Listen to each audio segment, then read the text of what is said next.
Good morning. I'd like to call the January 12th Kankakee County Board meeting to order. Today's invocation is from Alice Tinker Parker, a county board member. Thank you. Please bow your heads. Almighty God, we thank you for this day and for bringing us together as we work for our county. We ask for your grace as we begin a new year, a new chapter, a new hope for our county, state, and country. We pray that all voices be heard, where we can express opinions, where we listen carefully without judging, and respect that each idea matters. Give us freedom to speak the truth boldly and with kindness. Give us patience to listen openly without prejudice. Give us wisdom to discern what is right, fair, and just. May each member of this board, county official, and employees, our public safety personnel and frontline personnel in the hospitals feel valued. God, please watch over them, protect them. We pray for those stricken with or who have lost family members due to COVID. We pray for those isolated from their families, struggling financially, coping with depression, and our local businesses affected by this dreadful disease. We pray, Lord, that you bless us and guide us. We place our hearts and our minds in your hands so that you may direct us. These things in your mighty name. Amen. Amen. Please join me in the Pledge of Allegiance. I pledge allegiance to the flag of the United States and to the republic for which it stands, one nation, under God, indivisible, liberty and justice.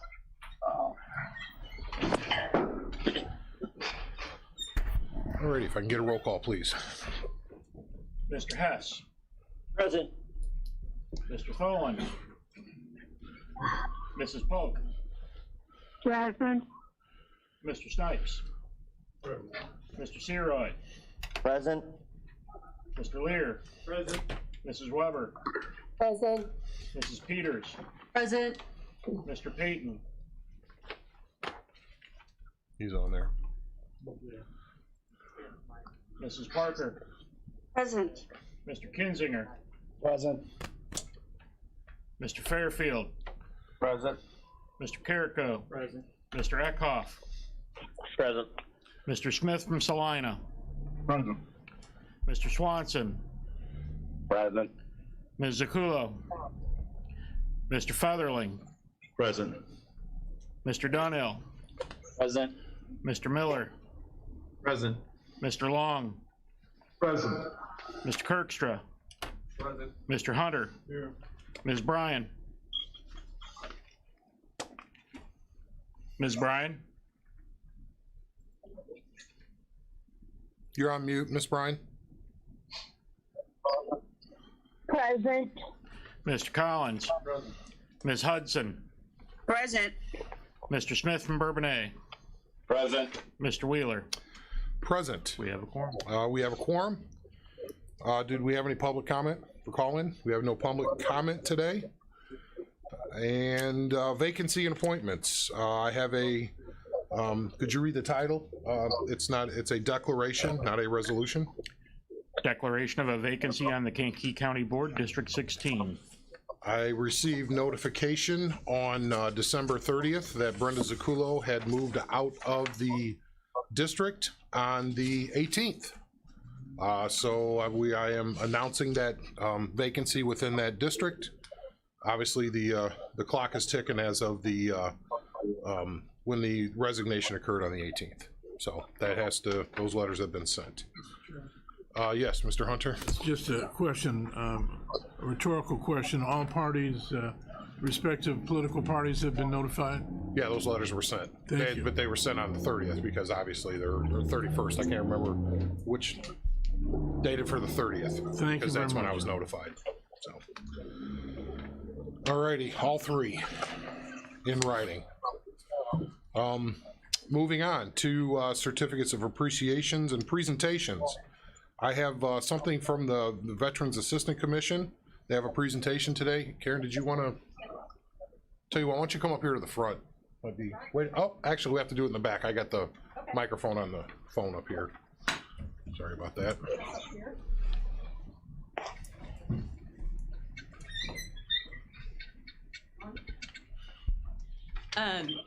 Is this on? Am I good? Okay. Yes. So I'm really representing the Veterans Treatment Court for the 21st jurisdiction today.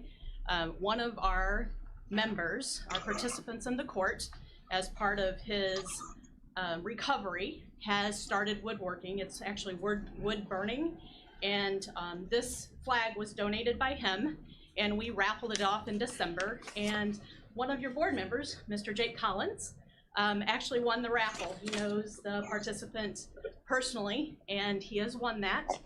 And as part of the court system, that's one of the things that we always do, is we always encourage them to reduce recidivism, to get involved, whether it's with the community, get a bigger job, volunteer, whatever it might be. The participant that made this, his design is NDS Designs, and I would encourage you to find him on Facebook and see all the beautiful things that he has made. When we raffled this off, we raised $880, which will actually go back to the participant for his service dog training that he is doing with One Pet, One Vet out of Mantino. So training dogs actually cost about $20,000. He has a long ways to go. So Mr. Sirois, if you decide you want to cut that hair off and want to raise money instead of for a food pantry, help a vet, that would be great. Jake, if you would like to come here a second, I also have something else for you. So this is actually not just an... I'm sorry, what's that? We can talk. Yes. Great, wonderful. So this is actually a challenge coin holder.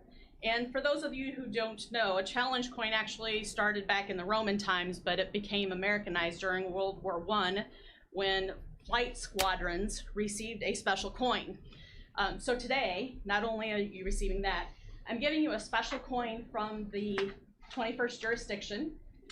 Normally, only people that graduate from our court receive this. So as an honor for the court and for winning that and helping Nick out, I would like to give you this coin. A lot of people use those in bars nowadays to, especially service members, they use those. If they give them a coin, whoever receives the coin has to buy the beers. So they've modernized the meaning of these, but you know, people use them now in fire departments and police departments and things and create their own challenge coins. So I believe Jake is going to redonate this to one of the local area American Legions, and I'm sure it will take no time at all for that to be filled up with challenge coins. So thank you. Yes.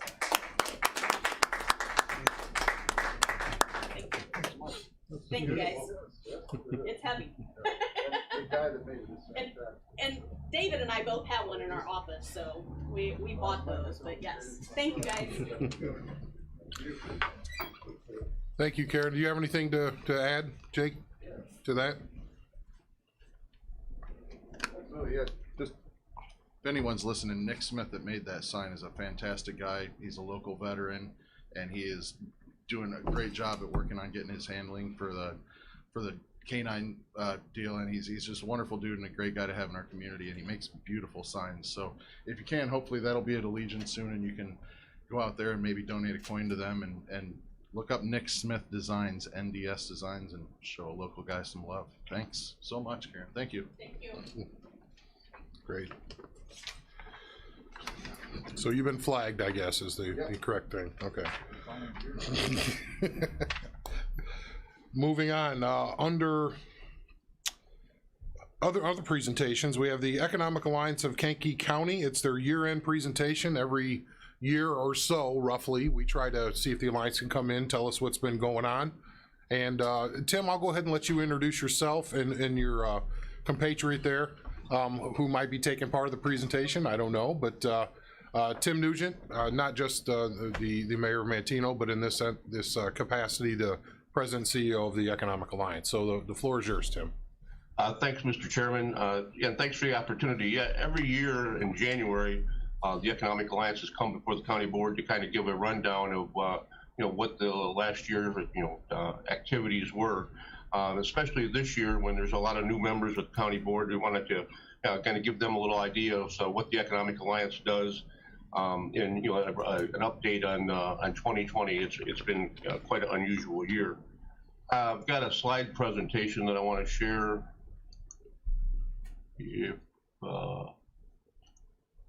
If everybody see that? No. Nope. No. Okay. Just a second here. Yeah. I got it up, but I'm trying to see if it.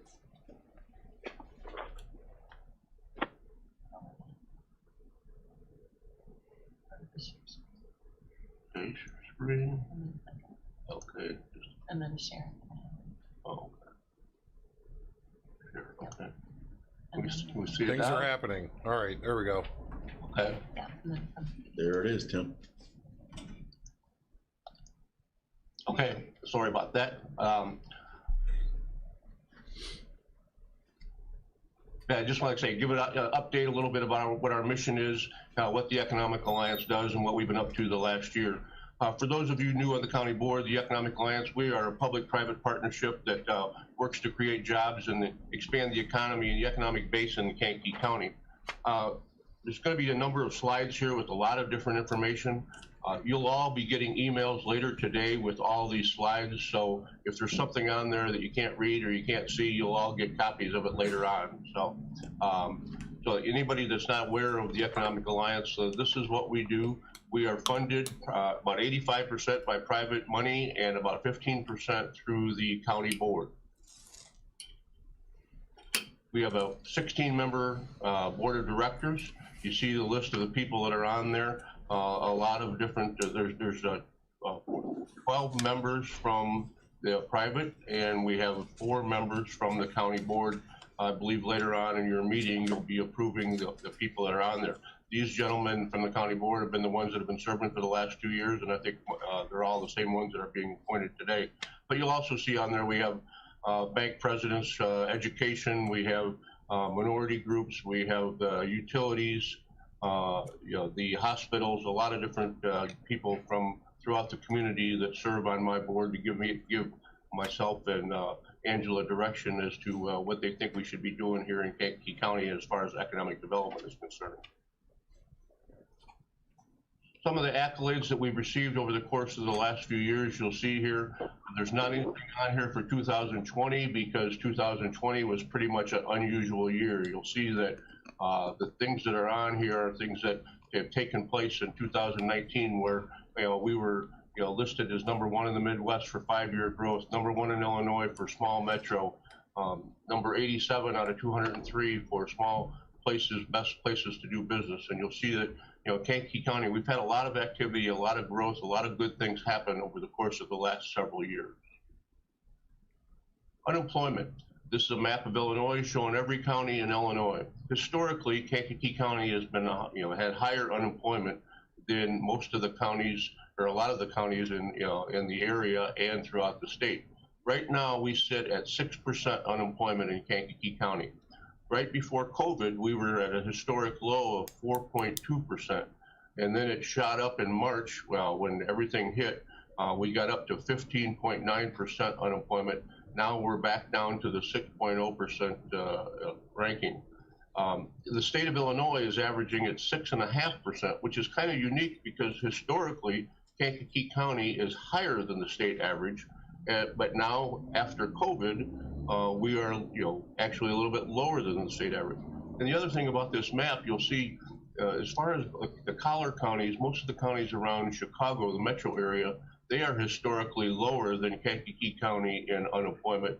But right now, you'll see that that's not the case. Kankakee County, the industries, the businesses, the manufacturers that we have here have not seemed to borne the brunt of the COVID as much as some of the ones in the metro area. So, at 6%, it's too much, obviously, but we're doing a little better than what some of the other areas are throughout the state. This just kind of gives you a little glimpse of some of the regional employment scene. This information is from Kankakee Community College and MC, which is a national company. It shows the employment for a 3-county area, taking in Kankakee, Iroquois, and Will County. We have about 330,000 total employment in that area. Kankakee County is about 50,000 total employment. But the important thing here is that since 2005, the 3-county job growth has been 11.1%, which is way above the national average. And you'll see that the average earnings per job is at a little over $58,000. So things are trending in the right direction.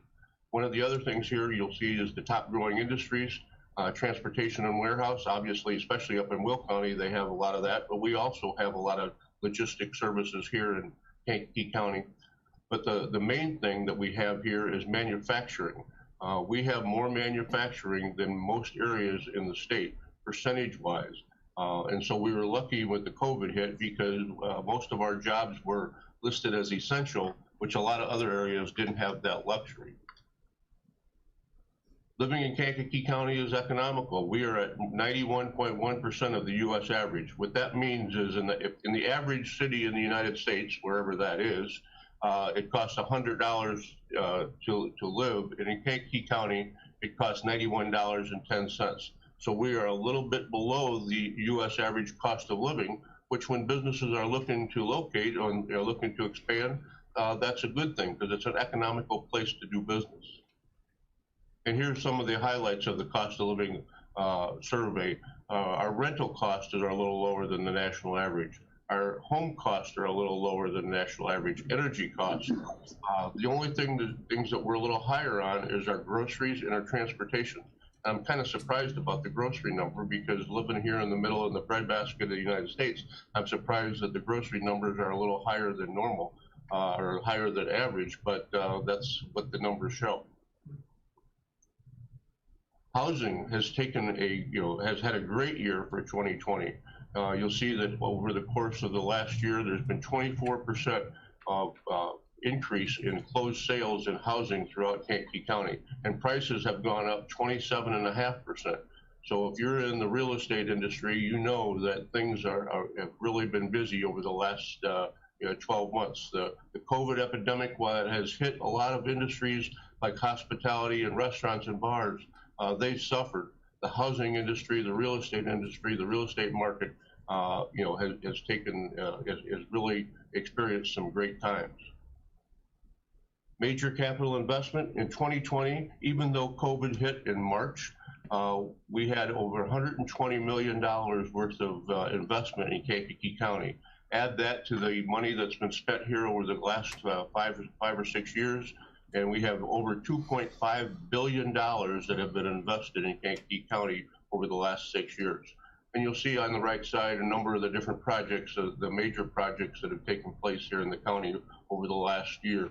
Riverside, Oak, the Aldi in Bourbonnais, the College Church of the Nazarene, Classic Cinemas has expanded their facility in Meadowview, the expansion at Kankakee Community College, a number of financial institutions in Manteno, solar farms. A lot of money has been spent in Kankakee County in the last 12 months, even though we were going through a pandemic. What did we do at the Alliance when the pandemic hit? Well, we tried to use our website as a point of contact for people. We had over almost 24,000 emails that were sent out to people, to businesses, to try to keep people updated and companies updated as to what was going on with the epidemic, what was happening, what type of federal programs were out there, state programs, where they could apply to try to get some help. We had 25 new blog posts at our website, concentrating on the emergency resources that were there so businesses could pivot to other areas. And our website showed a 300% increase year over year last year. So when the pandemic hit, a lot of people went to websites in order to try to find out the information that they needed in order to get the loans and the PPP and the other things that were out there and available. We worked with the county county chairman, the county board chairman, and we were involved in the Healthy Business Coalition and helped get that website up and going and established. Over the course of the last year, a number of different new tools have been instituted that are going to help the Alliance and help the area for the coming year. The Kankakee Land Bank Authority was created by the county board, which is going to help take some properties off the tax rolls and get them back on get them back on the tax rolls, properties that have been sitting abandoned. It's a good tool for the city of Kankakee, but hopefully it's going to be expanded throughout the county where every municipality and every area throughout the county can take advantage of it. CPACE, the Commercial Property Assessment for Clean Energy, was passed by the county board, and I think there's some more work to be done on that. But that's another program that's going to be a good tool for us in order to get investment in the community and get buildings updated and use more energy efficient materials. The Alliance responded to 10 RFIs. These are requests for information that we received from the state of Illinois, knowing that they have companies that are looking for different parcels of land or different buildings that might be available throughout the county, for businesses that might be looking to relocate. We've responded to 10 of them. We've created property inventories for the city of Kankakee on their Greenwood Avenue project, for the village of Bradley for Route 50 and Broadway. And we've done property inventories for Pembroke Township on all the enterprise zone eligible properties that they have in the area. We created a new property portal at our website where we can list properties that are available that we know about that are coming available throughout Kankakee County. And embedded in this tool is a lot of information about the talent pipeline, how many people are available, for work, the workforce data, community data. This is the things that the site selectors are looking for when they are out searching. They're sitting at their computers during the pandemic and they're looking at different areas, for their companies and their businesses to develop. And this is information that they're looking for, and now we have that on our website. Other money areas, things that have been invested in the community in 2020, the Holiday Inn Express was opened in March, and Best Western in the hospitality industry, Best Western did a $1.8 million renovation around in the mall area. Oak Orthopedic, as we talked about earlier, is in the process of their construction with a 2022 opening. Riverside has got their building going up and they're hoping to be open later in 2021. The Economic Alliance established 3 different development zones on our website in order to highlight the areas that are ready for development. The Bourbonnais Parkway development area, that's the new 6,000 interchange. The Bradley Route 50 commercial corridor, that's the area around the mall and CSL. The Kankakee Riverfront Opportunity Zone area, that's down by the river and throughout downtown Kankakee. But then we just established another one that we put on our website, the Manteno Diversitech Business Park. And one of the things that we're seeing that are happening out there is there's a lot of activity that's happened out in Diversitech. There's been about 3.5 million square feet in Diversitech that has been absorbed over the last 24 months. As everyone knows, that Sears owned a number of different huge warehouses in the Manteno area, and when Sears and Kmart have been basically spiraling to closing over the course of the last several years, we all of a sudden, in Kankakee County had a lot of big buildings that had come available. But over the course of the last 24 months, we've had 2 of the huge warehouses out at Diversitech that have gotten sold by Sears, one of them to Costco, which is also called Innovel Solutions. Innovel Solutions is the logistics arm for Costco, and they are operating out of one of the old Sears warehouses in Manteno. Another former Sears warehouse, the big one, the 1.5 million square feet, was leased to Lowe's. And so now you've got NFI Industries doing all the logistics for the Midwest Lowe's stores out of Manteno.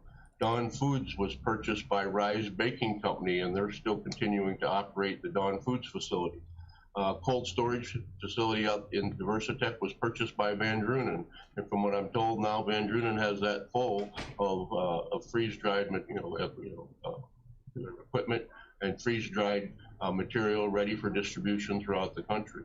The former Mars warehouse was leased to McKesson, and they hired a number of people, and McKesson is now making COVID kits up at the former Mars warehouse in Manteno. So about 3.5 million square foot of space that could have potentially been empty is luckily being leased and rented and employing people just in that the small 1 mile area up at the Diversitech.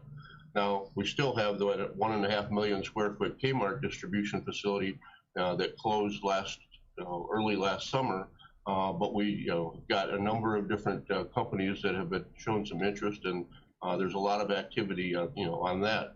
Hopefully over the course of the next 3 or 4 months that we'll be able to make some announcement that something's happening there. Other areas where things have taken place in moments, the Silva International was bought out by Universal Corporation. Spikeball purchased a building in Kankakee for their distribution center, moved from a smaller facility in Bradley into a larger facility in Kankakee. Urban Farmer in Manteno just got acquired by a nationwide company and has plans for expansion. So this is all new money that is coming into the area, new money that's coming into Kankakee County, and we're talking hundreds of millions of dollars that are being invested by out of the state and out of area companies. And also PNC Bank and the Clock Tower Center was purchased by Baum Investment Group, and there's plans there for renovations in downtown Kankakee. Also downtown Kankakee, we've been working with a developer from Milwaukee who still has plans and is still in the process working on a $42 million mixed-use development in downtown. So in downtown Kankakee right now has Baum Industries and this company from Milwaukee both making investments. The company from Milwaukee has had a market study done, and they found that there is demand for market rate housing throughout Kankakee County and the city of Kankakee. So that's a positive sign. We worked and continue to work with Pembroke Township and all the different governments. The county board chairman is heavily involved, Senator Joyce and all the different elected representatives for the area are involved in trying to bring the natural gas pipeline extension to Pembroke. This process slowed a little bit because of COVID and the lack of the General Assembly availability to meet and work on legislation that'll help to fund this. But in the meantime, they've got the people, NICOR has done a survey in the Pembroke area and found out that there is an 80% positive response rate, that people are interested. They like to have natural gas in the area. So there is things that are continuing to happen out there. Also, the Field Museum has worked out there and come up with a sustainability plan for Pembroke Township and for Hopkins Park. There's been a lot of solar investments. The county board approved a number of solar investments a couple of years ago, and we're finally starting to see those taking place in construction that's actually happening. As you drive around the county, you'll see a number of solar farms in various stages of construction and completion, and there's even more that are on the books. So continued investment in solar industry in Kankakee County. We worked with the Kankakee Community College, with the Career Center and the Community Foundation to come up with a new tool in order for people to help find jobs. It's called Career Coach. Career Coach is embedded at the website at Kankakee Community College, where students or any job seekers can go and find out what jobs are available. They can take surveys and find out, their interest of what type of jobs they'd like. They'll find out what jobs are available, what they pay, and what classes are out there available for them in order to try to get the skills to be educated in the areas that they'd like to work in. So this is a program that anyone can use. It's free. It's paid for by the Alliance, the Community College at the Career Center, and we can encourage all students and any job seekers to go to KCC's website and take the Career Coach survey and fill out the form. Also, anybody that has a job available, companies can go onto this website and post their jobs and hopefully get matched up with the people that are using the system looking for jobs. The Alliance, in conjunction with the CVB and a number of other different agencies, produced video earlier this year about young entrepreneurship and livability in Kankakee County. One of the things that we heard continually when we went around to all the different companies finding out why people don't live here, they work here, but they commute in from other areas. people said that they didn't know about all the activities that take place in the county. So we made a video, and we continue to do more snippets, and we're going to use more video to try to get information out about all the activities that take place in the county, and we highlight a lot of the entrepreneurs and the quality of life in Kankakee County. We also partnered with the United Way and try to work with them to try to get businesses to participate in the United Way program, and we sponsored letters that went out to businesses throughout the county asking them to help United Way and to work with the United Way people here in the county to have all their employees participate. Right now, we're in the process of coming up with our 2021 Kankakee County market profile. If we were meeting normally, I would be passing the last year's out. This is a print piece that we have that highlights all the different major employers, how many employees they have, a lot of different information about the county, the education, a lot of the information that I've shared on today's slides with you. But this is a good piece that we have that we can use as an advertising piece for the county. Right now, we hope to have this piece ready sometime by the end of February. And our board members we have board meetings coming up. You'll see the dates that are on here.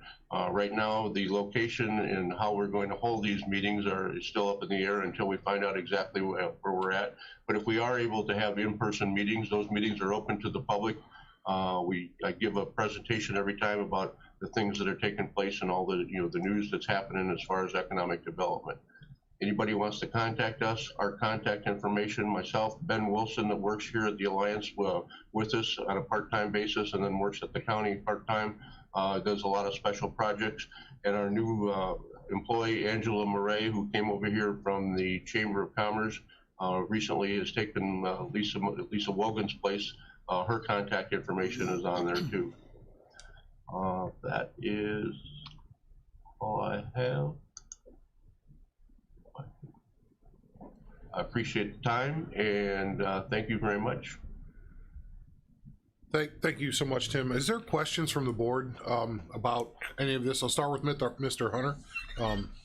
Mayor Nugent, phenomenal report. Phenomenal, uppercase. Looking at the capital investment portion, I noticed, is there some reason why the CSL bearing information was not incorporated in the overall capital investment? Yes, that was included in last year's report, and we are very careful to not use the things twice. So we get our information from the mostly from the enterprise zone building permits, and most of the things at CSL were included in previous reports. Okay, and another comment. I was looking at the board of directors, and a lot of those folks I know.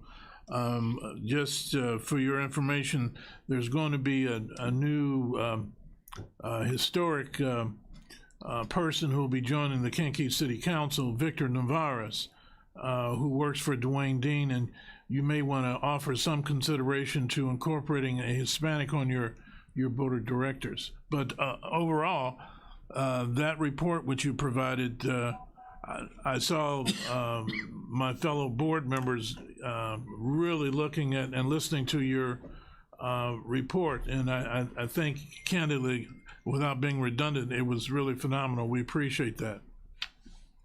Well, thank you very much. And like I say, you'll all get a copy or email this afternoon with those slides on there. So if you go through it, there's any questions at a later date, our contact information is there. Please get a hold of us and give us any ideas or feedback that you like. Is there anyone on Zoom that has any questions? That I'm focused on the squares for the hands being raised. Anyone? Mr. Snipes, you had some in the room? Good morning, Tim. I noticed that in Kankakee County, a lot of our we kind of lost a job market to some of these establishments that have to be closed because of the COVID situation. I have heard that our numbers have improved places like Applebee's, places like Denny's, and others who have suffered because of the national chain has closed them down because of the numbers. Do we anticipate with the being moved to a different tier or level that these jobs rate will begin to improve in those areas? Yeah, we certainly hope that, as over the course of the next week or 10 days, that the governor changes what tier we're in, and, more things can open up. The national chains sometimes have been more, restrictive on their, employees and on their, style of doing business, and some of the local, people. The hospitality industry has obviously been the one that has been hurt the most. The restaurants, the bars, the hotels, they have definitely bore the brunt of COVID.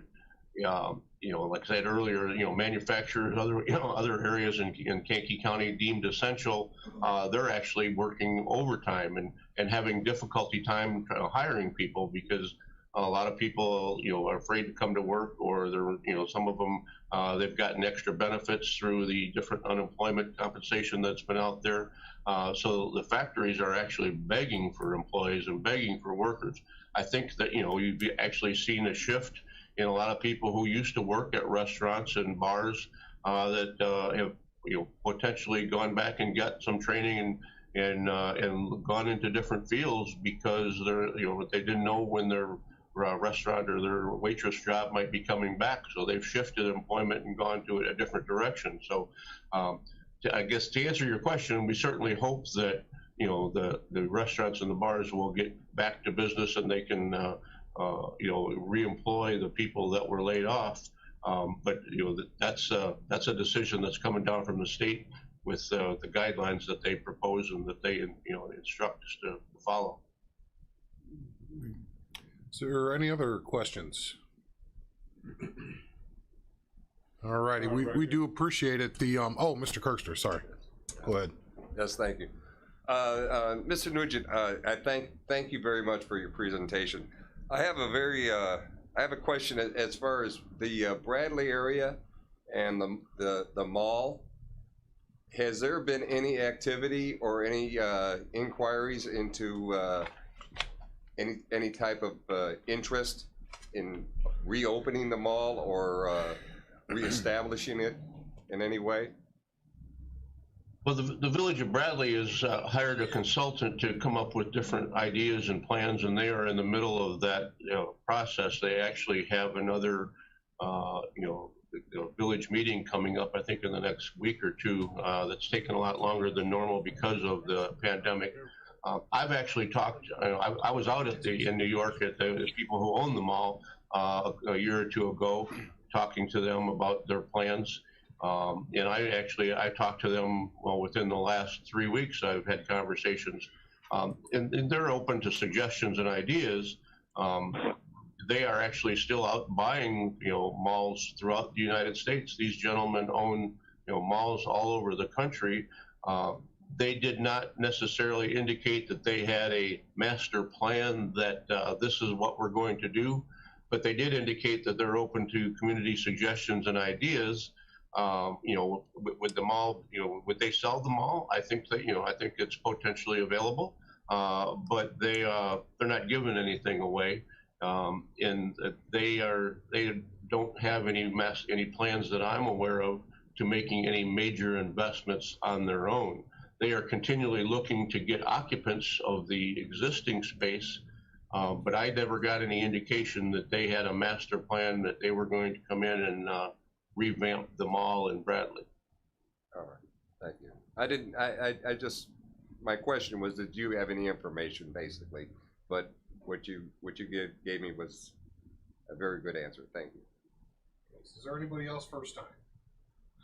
All right, second time, Mr. Horn. Yeah, the chairman afforded me the opportunity to speak again. One question I forgot, Tim, to pose to you. Looking at the comments that Congresswoman Robin Kelly made recently regarding the airport, that was one of the issues of high concern on her part. within the past week, she spoke to that issue, and I was wondering regarding ongoing questions and efforts regarding that particular initiative. We know that the state has acquired a lot of acreage up there, and I was wondering, can you give us any kind of status report regarding the third airport? Yes, I've actually been in communication with authorities in Will County over the course of the last 2 months talking about that, because as you know, the state not only has they acquired land, they also have like 150 or 60 million dollars allocated in the budget for to be invested in infrastructure in the airport. And all that was kind of moving forward when COVID hit. And again, besides the hotels, bars, and restaurants, the other industry that has been impacted more than any is the airlines industry.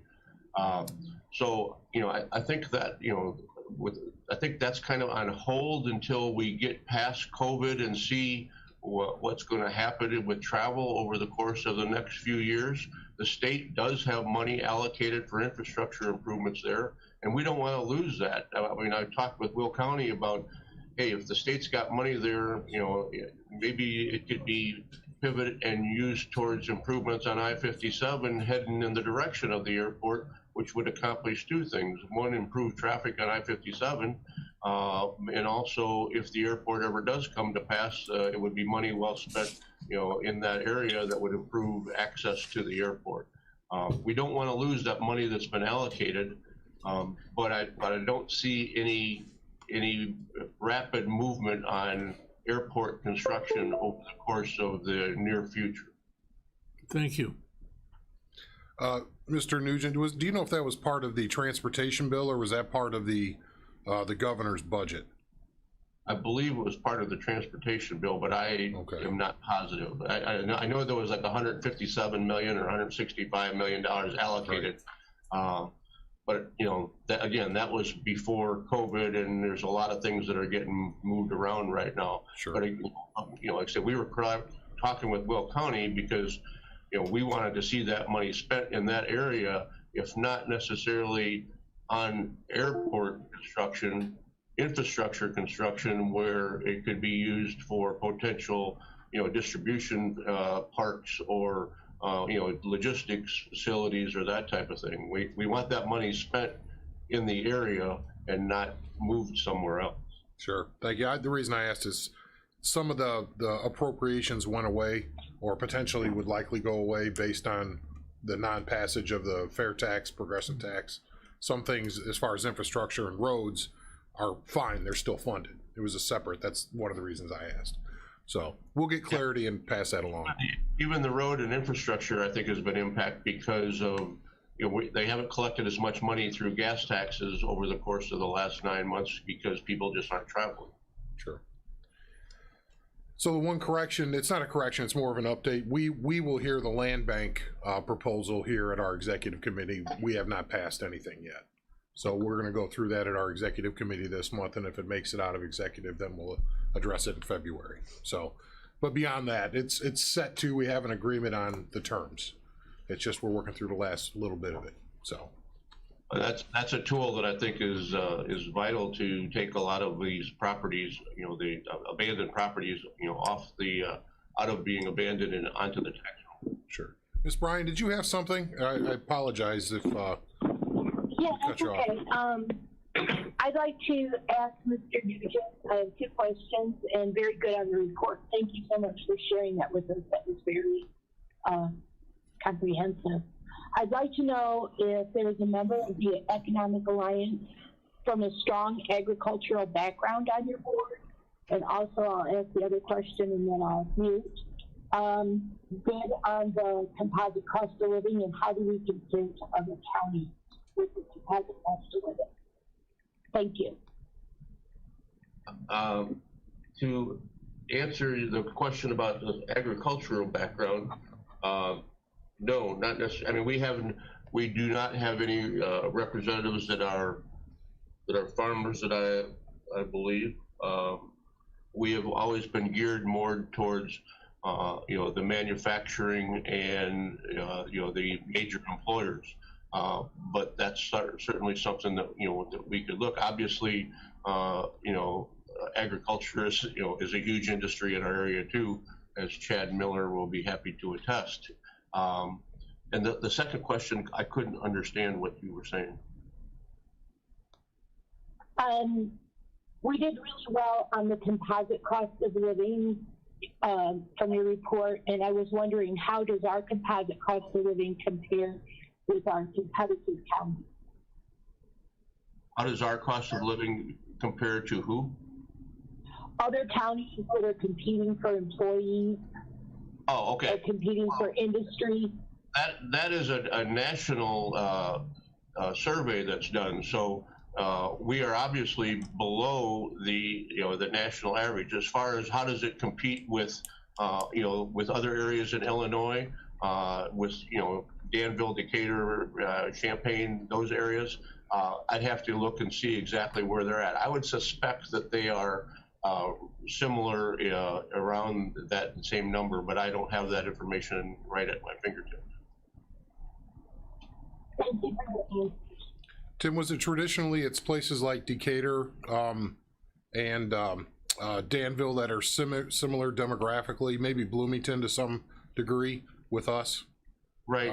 Cost of living, everything. Yeah. A lot of times we'll be a little higher because we do have the advantage of being, closer proximity to Chicago. And as you get closer to the metro area, things usually get a little more expensive. So, I would suspect that Danville, Decatur, maybe not Champaign so much, but some of those, the other areas are a little bit lower than ours because home prices are lower and, different areas that things that they study are a little bit lower.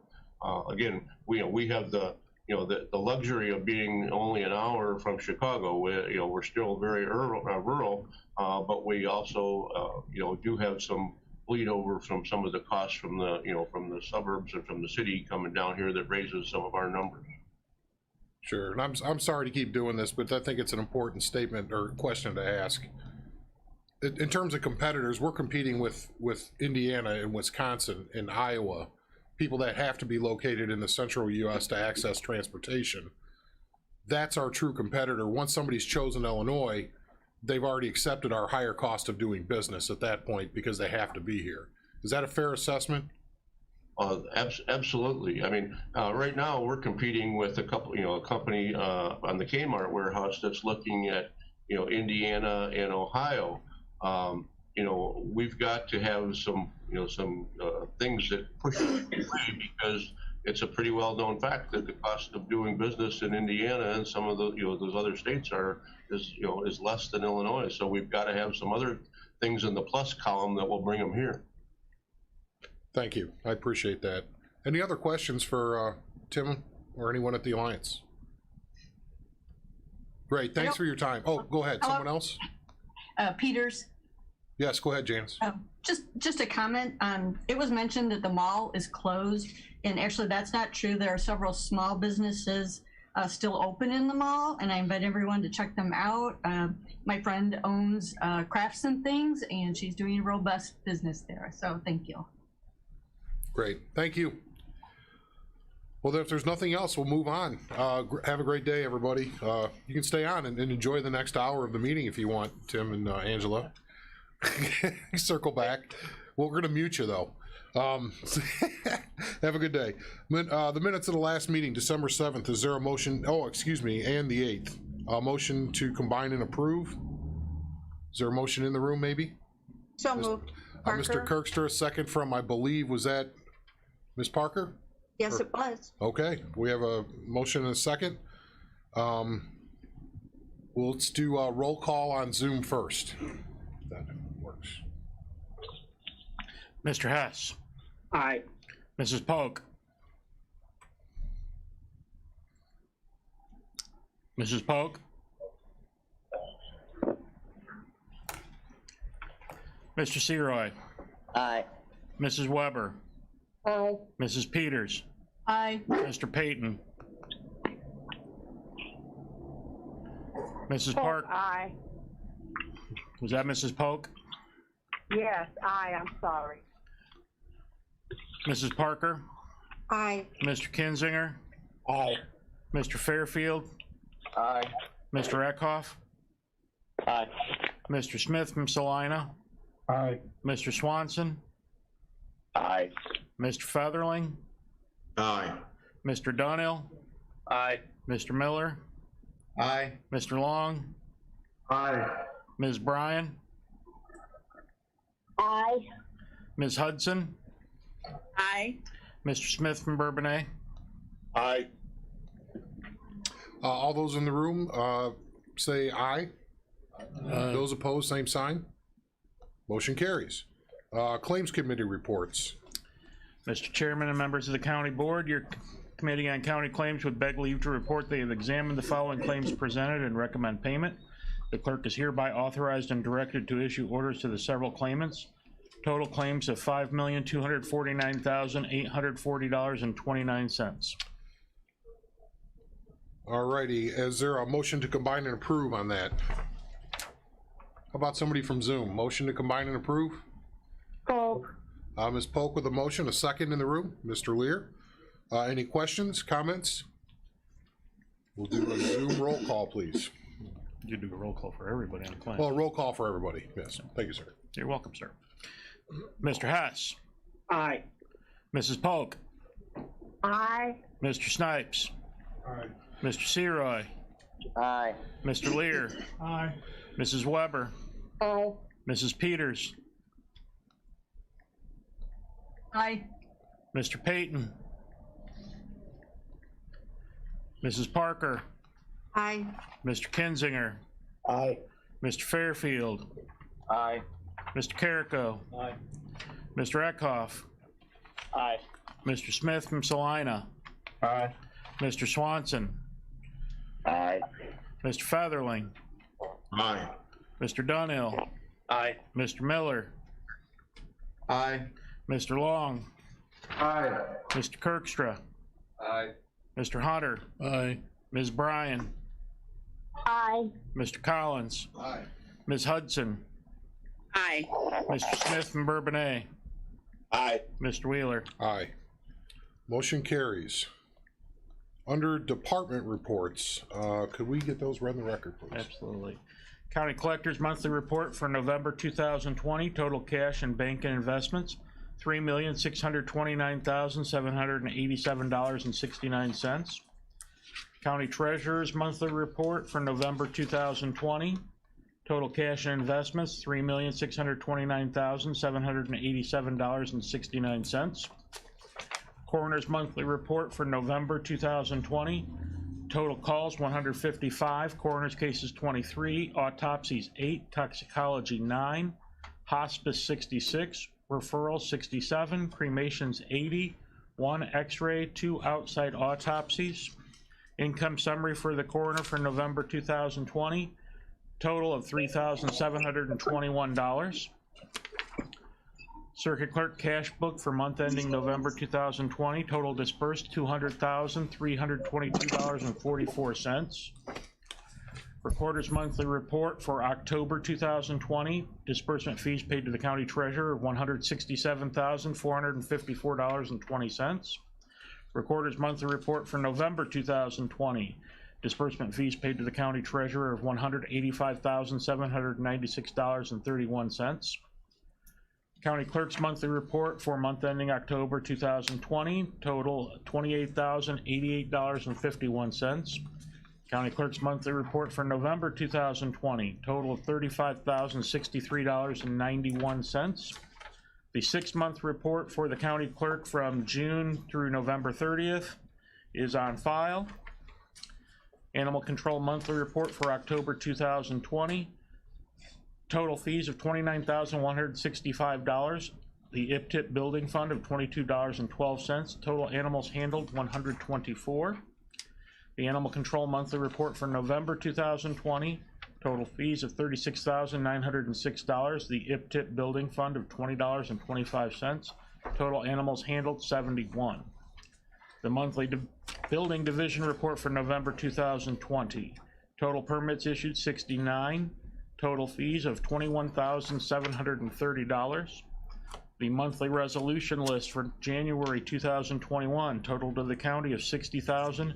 $915.93. And the quarterly report for the Iroquois Kankakee Regional Superintendent of Schools is on file. Thank you. Motion to combine and approve on that. Oh, Ms. Polk, a second. Mr. Carrico. There'll be a roll call vote, please. Mr. Hess. Aye. Mrs. Polk. aye. Mr. Snipes. Mr. Seroy. Aye. Mr. Lear. Aye. Mrs. Weber. Aye. Mrs. Peters. Aye. Mr. Payton. Aye. Mrs. Parker. Aye. Mr. Kinzinger. Aye. Mr. Fairfield. Aye. Mr. Carrico. Aye. Mr. Eckhoff. Aye. Mr. Smith from Salina. Aye. Mr. Swanson. Aye. Mr. Featherling. Aye. Mr. Dunhill. Aye. Mr. Miller. Aye. Mr. Long. Aye. Mr. Kirkstra. Aye. Mr. Hunter. Aye. Ms. Bryan. Aye. Mr. Collins. Ms. Hudson. Aye. Mr. Smith from Bourbonnais. Aye. Mr. Wheeler. Aye. Motion carries. Under committee presentations on the consent agenda, is there anything that needs to be removed and discussed separately? Yes, Mr. Snipes? Yeah, 153, 154, 155, and 156.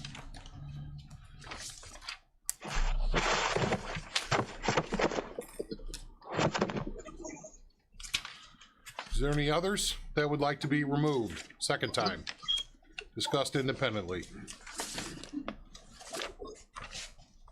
All righty then, with that, I would need a motion to combine and approve, except for those that are gonna be considered separately. Mr. Dunhill and Mr. Eckhoff. If we can get those read in the record, please. The reappointment of Alice Tinker Parker to the ICANN Joint Education Committee. The reappointment of Stephen Lear to the ICANN Joint Education Committee. The appointment of Ray Fairfield to the ICANN Joint Education Committee. The appointment of Ron Kinzinger to the Economic Alliance of Kankakee County Board of Directors. The appointment of Sam Payton to the Economic Alliance of Kankakee County Board of Directors.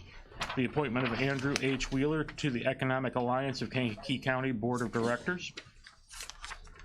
The appointment of Stephen Lear to the Economic Alliance of Kankakee County Board of Directors.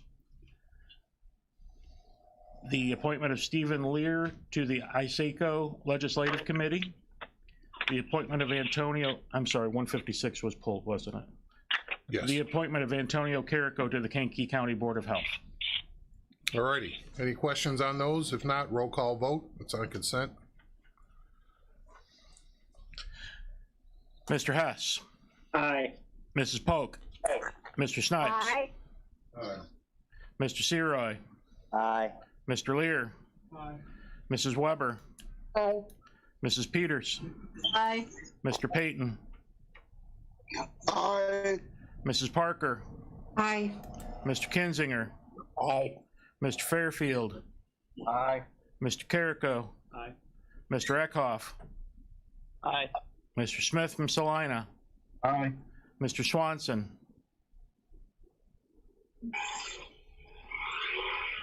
Mr. Swanson. Mr. Featherling. Aye. Mr. Dunhill. Aye. Mr. Miller. Aye. Mr. Long. Mr. Long. Aye. Mr. Kirkstra. Aye. Mr. Hunter. Aye. Ms. Bryan. Mr. Collins. Aye. Ms. Hudson. Aye. Mr. Smith from Bourbonnais. Aye. Mr. Wheeler. Aye. Motion carries. Moving on to 153. If we can get the title read in the record, please. The appointment of Alice Tinker Parker to the Illinois State Association of Counties Large County Caucus. Is there a motion to approve on this item? So moved, Seroy. Seroy, second. Eckhoff. All right, you had a question, Mr. Snipes? Yes, and basically, question goes for 153 all the way to 156. It's not, when I'm looking at these appointments and I'm looking at us joining different associations, I don't mind that the majority of the individuals are Republican, but I think courtesy should be given as far as inclusiveness into having at least a Democrat represented in this thing, since we're paying dues for this. And it's basically to collect and gather information and to have a voice. I think that the Democratic Party should have at least had one consideration. So that's my objection, and that's the only reason I will be voting no. You can collectively vote on them, but in the future, I am asking that you all consider when we're going into associations, whether it's UCCI, whether it's NACO, or whether it's the Illinois Association of County Officials, that at least a Democrat is considered. That's it. Is the makers of the motion and the seconder willing to expand 153, 54, 55, and 56 under one vote to combine and approve? Yes. All right, so Roy, noted. yes. Okay, so both the motion and the second agree to expand to the next items. Is there anybody else that has any comment? Questions? Roll call vote, please. Would you like me to read the other three into the record? Oh, yeah, please. Thank you. The appointment of Andrew H. Wheeler to the ISACO Large County Caucus, the appointment of Anita Speckman as an alternate to the ISACO Large County Caucus, the appointment of Stephen Lear to the ISACO Legislative Committee. Okay. Roll call. Please. Mr. Hess. Aye. Mrs. Polk. Aye. Mr. Snipes. Mr. Seroy. Aye. Mr. Lear. Mrs. Weber. Aye. Mrs. Peters. Aye. Mr. Payton. Mr. Payton. Aye. Mrs. Parker. Aye. Mr. Kinzinger. Aye. Mr. Fairfield. Aye. Mr. Carrico. Aye. Mr. Eckhoff. Aye. Mr. Smith from Salina. Aye. Mr. Swanson. Aye. Mr. Featherling. Aye. Mr. Dunhill. Aye. Mr. Miller. Aye. Mr. Long. Aye. Mr. Kirkstra.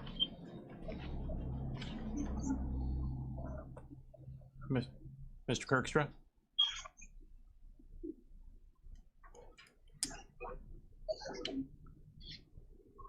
Mr. Chairman, am I allowed to abstain? No, sir, you're compelled to vote by county code. Unless you're in a direct personal conflict on business or a family member. No. Mr. Hunter. Ms. Bryan. No. Mr. Collins. Aye. Ms. Hudson. No. Mr. Smith from Bourbonnais. Aye. Mr. Wheeler. Aye. Motion carries. Motion carries.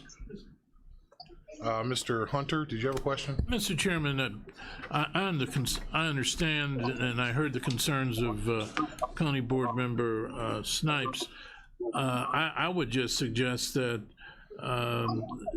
someone or individuals could interface with you prior to these appointments being made. That's the way to do stuff.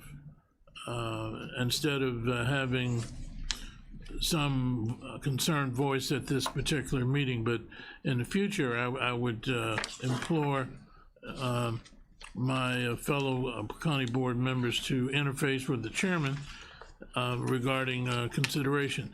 Just like, for example, although it's not an entity that we necessarily have jurisdiction over, the Economic Alliance, I articulated a matter about a recommendation about adding a person. All I'm saying, we're not busy 24/7 as individuals. You know, I have a full plate of activities, but I do find time to interface with the powers that be regarding issues of concern. Again, without being redundant, you got to interface, you got to be proactive in terms of what the issues might be. And there should not be any unreadiness when this stuff comes up, because you've taken the appropriate actions or efforts to address it. Thank you, sir. And the point very well taken. That's why we send all appointments through the executive committee first, where there's representation there. So there no comments were made at that meeting, and for them to come up here is kind of typical. Yeah, but that's fine. To reiterate my point, there have been items that I've brought to the attention of the chairman. I'm a Democrat, whatever that means in terms of my party affiliation. You're Republican, 20 Republicans, 7 Democrats, and 1 Libertarian. But your door was open to listen to what my concerns were prior to making appointments. You duly accepted the appointments, and they were acted upon by by the executive committee and the full county board. Is that not true? No, it's absolutely true. You had suggested people for the announced openings. Those were placed on the executive committee agenda per your recommendation, and the board voted on them in executive, and then again a full board to place those appointments on various committees that we appoint to throughout the county. Thank you. We do have processes, and there is no king of the county.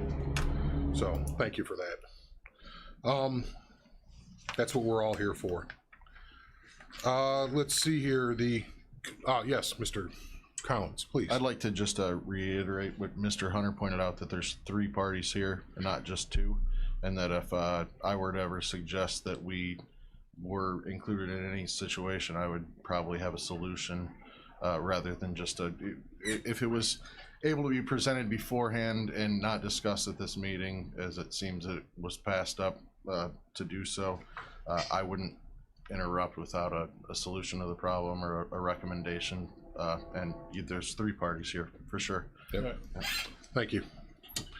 Moving on to community service. If we can get this next item read, the title, please. Resolution of the County Board of Kankakee County, Illinois, authorizing the county board chairman to sign an agreement with Nugent Curtis Real Estate for commercial broker services. And by the way, that's waive the reading and read just the title into the record. Anytime I say that, just so everybody knows, we're waiving the reading of these 4 pages of verbiage and we're reading the title. If people want to dive into particular parts of it, know that we can always do that, and we do. That's more for the new people on the board than others. Or else we'd be here for hours reading these long documents into the record, and I know you would like to do so. We'd be reading them? Sorry, he'd be reading them. Point of clarification. Yes, exactly. So as far as this agreement goes, is there a motion with Nugent Curtis to approve? Donnell, second? Featherling? Yes, sir. Any questions about this agreement? We'll start with Mr. Snipes first. Basically, I voted against this before due to the fact that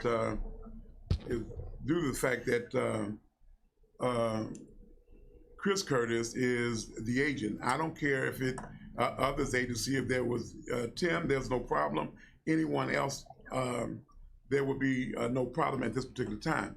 However, when individuals are engaged in political activities during the course of real estate transactions, I think that they should kind of choose another agent until such time as the process is over.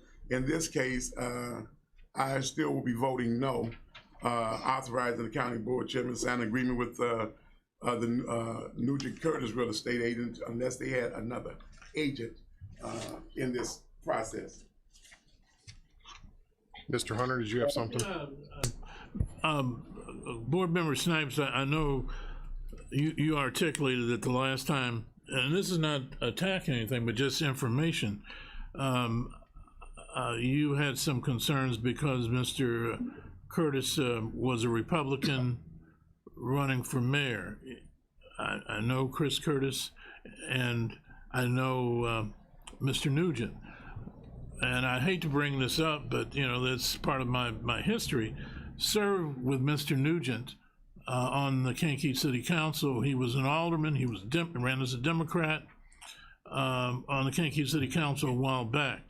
So you have a Republican and you have a Democrat in this particular company. Can you also give me the background of Chris Curtis in terms of his status and in terms of real estate? Yeah, I kind of think the whole conversation is completely out of order because you're bringing politics into business and one doesn't have anything to do with the other. But I will say that Chris Curtis was the former president nationally of SIOR, the Society of Industrial Realtors, the preeminent organization for ethics and performance of industrial realtors. That in and of itself means he's eminently qualified. We all know who the site finders are in this area. They could have been Mr. Bennett, Mr. Curtis, any one of a local number of people. All right, this is the one that we chose to work with and on this particular project, and we brought it forward. I'm just going to leave any other comments alone. That's Mr. Let me go with Mr. Kinzinger first. I also am a commercial real estate managing broker, and I can only speak very highly of both Mr. Nugent and Mr. Curtis. They're well-versed, good representatives for the county. I do have one concern with this listing agreement, and that's our offering price. I don't know if anybody's checked into that or not, but I'd like to challenge Mr. Curtis. He's an excellent salesman, and I think where he could be on the low side. Yes, the commission that is earned by the real estate broker is based on whatever they get for it. So that's their motivation to get the most out of it they possibly can. We have a commercial real estate appraisal from this. That is what has spurred this action. So point taken, this board will see any offer that comes back before we accept anything. So the finance committee is the first stop on that journey, if you will. So I will make sure that Mr. Curtis does know that. But there's a concern I have. We have a price that we agree to sell. I believe that price is too low. And if somebody comes back with that price, it's sold. Could you let me know which part of that agreement you're referencing? The one that states the price. It's on, I don't know what page it is. It states the price. It's part of the agreement. You have to list. Right, but that's that's where we're gonna list it, but that doesn't mean that's where we're gonna end up. Well, you can't list it for that either because you agree to sell it for that.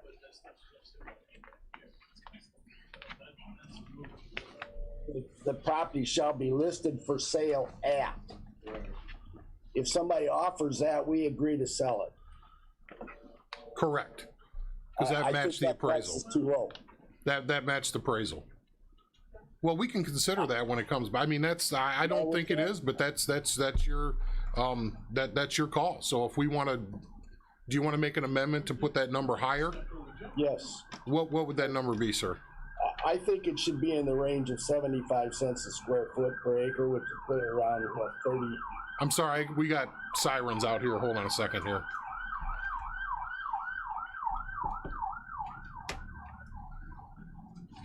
Okay, go ahead.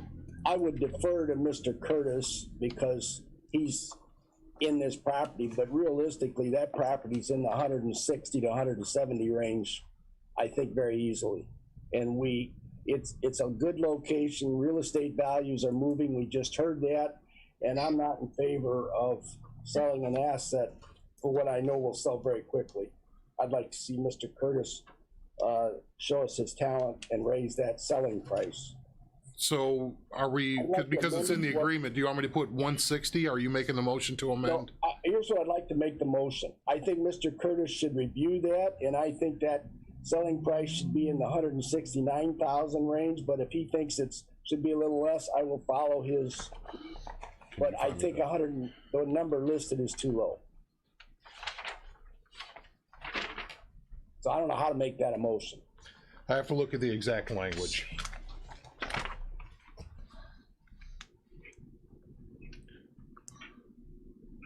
Maybe make a motion that we raise it 20 grand or higher. We can always take less.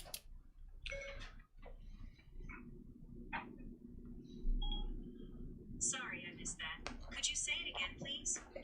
160. Sorry, Siri wanted to know what that price was. I have no idea what that is about. So if the property shall be listed for a sale price of 160? I'd say 169. We can always take less. 169.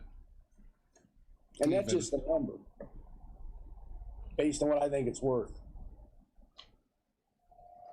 Owner may sell the property for such other price or rent or other terms as the owner may accept.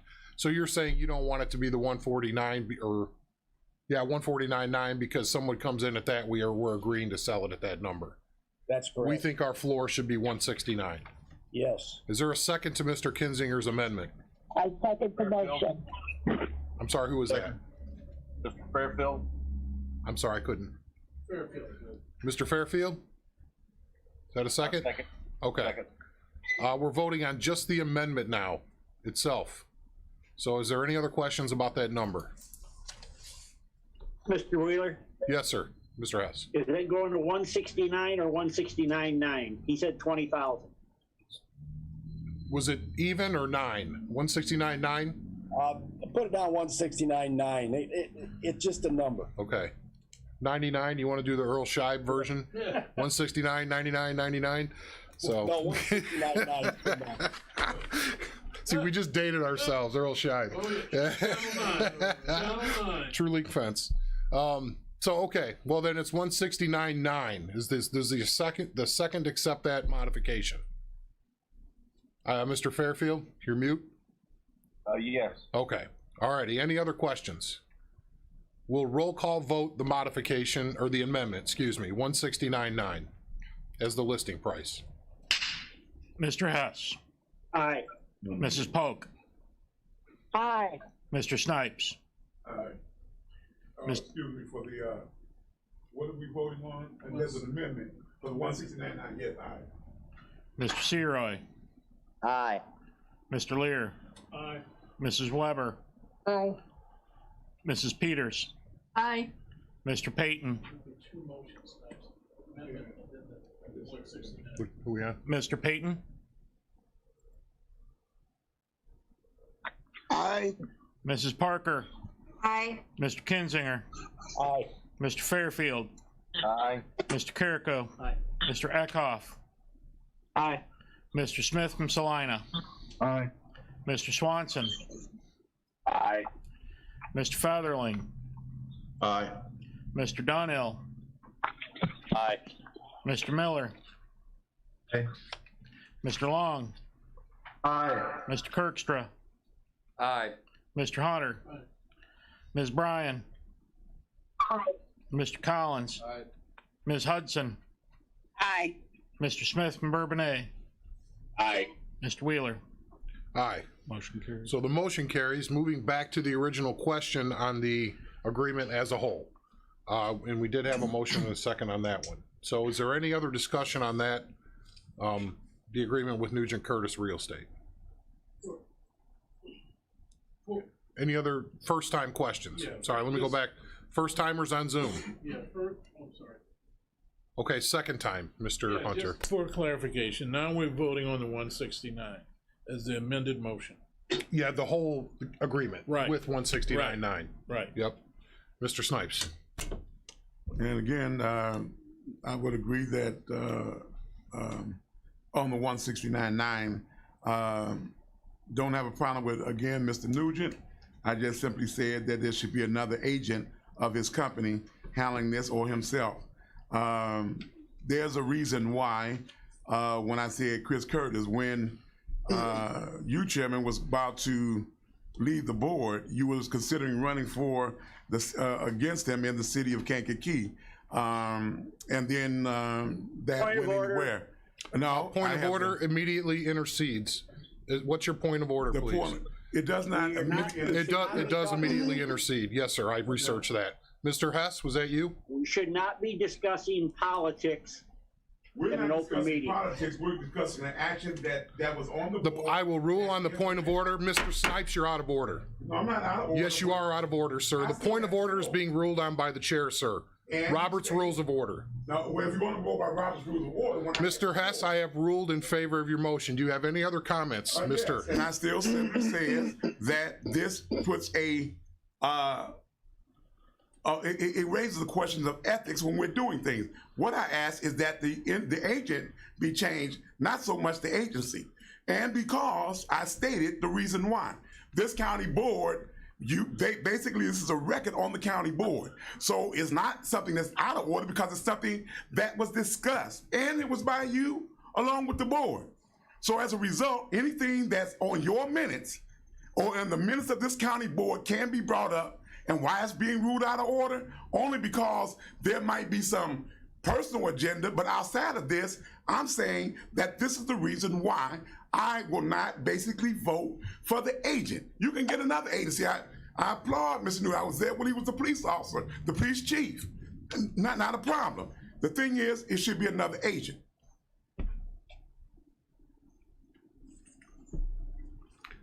All righty. Is there any other comment? All right, moving on to roll call vote, please. Mr. Hess. Aye. Mrs. Polk. Aye. Mr. Snipes. Nay. Mr. Seroy. Aye. Mr. Lear. Aye. Mrs. Weber. Aye. Mrs. Peters. Aye. Mr. Payton. Mr. Payton. Aye. Mrs. Parker. Aye. Mr. Kinzinger. Aye. Mr. Fairfield. Aye. Mr. Carrico. Aye. Mr. Eckhoff. Aye. Mr. Smith from Salina. Aye. Mr. Swanson. Aye. Mr. Featherling. Aye. Mr. Dunhill. Aye. Mr. Miller. Aye. Mr. Long. Aye. Mr. Kirkstra. Aye. Mr. Hunter. Aye. Ms. Bryan. Aye. Mr. Collins. Aye. Ms. Hudson. Aye. Mr. Smith from Bourbonnais. Aye. Mr. Wheeler. Aye. Motion carries. Motion carries. Moving on to highways and buildings. I need a motion to open sealed bids for elevator maintenance. A point of order. Yes, sir. I need to have, I guess, because Nancy is on, this particular county board with the Robert Rules of Order. I understand, and I have the Robert Rules of Order, but I also understand that when a person has the floor, it's not the point to call a point of order unless something is out of order. And it should have been, again, a vote that would have been taken by the board, basically stating the reason why. They did not. So I need to understand, because we can do this, because this doesn't happen on the Senate floor, doesn't happen on the representative floor, both for the United States or for, because all I can simply say if I disagree with something is simply point of order, and then all of a sudden they can vote, and you are the controlling, so therefore it will always be overruled. That's not ethical, and I don't think that's part of the Robert Rules of Order, and I don't mean it from an individual here. We can turn around and have an individual come from the University of Illinois who basically deals with the Robert Rules of Order. Mr. Lear? Thank you, Mr. Chairman. The Robert's Rules cheat sheet that was distributed previously calls attention to when an objection to a procedure or personal affront occurs, you may say, point of order. It indicates you can interrupt the speaker at that point. A second is not needed. It is not debatable. It is not amendable. And no vote is needed. The chair decides. Thank you, sir. Moving on, we are under, we have a motion, do we have a motion to unseal the bids? Peters. So be. Ms. Peters, a second with Mr. Hess, I believe, to open the bids. All right, Wes? Yeah, here, hand those, these are, he's gonna open these real quick so everybody can see. And then he's gonna go back over there and read the bids. As some background, go ahead, please. Background on the elevators for the new members. We had a severe storm that come through the area. I think it was back in November. It ripped the roof off the elevator shaft on the west side of the building. One of the elevators was considerably water damaged. We had a couple companies come out, take a look at it, offer recommendations. So these, looks like I have two packages here, are for the needed repairs relative to the insurance claim for the storm damage back in November. So does that adequately sum it up? Mm-hmm. Okay. Thank you. Insurance claims that they're paying. Right. Correct. So we've got bid number 1 here from Otis Elevator.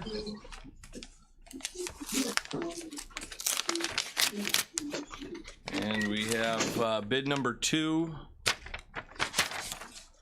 from Kone Elevator. How do you spell that?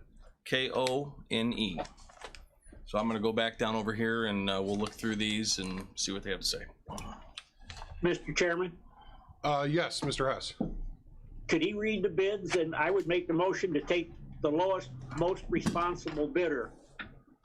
Well, we don't know what the numbers are. Right, he's, okay, so let him, he can read it and I'll come back to you real quick. Okay. He'll read both numbers out loud here in just a second if we could pause and, because they're not always on a cover page, the numbers. Yeah. Yeah, they're not on the cover page here, so I'm going through about a 30-page proposal here, so give me a second.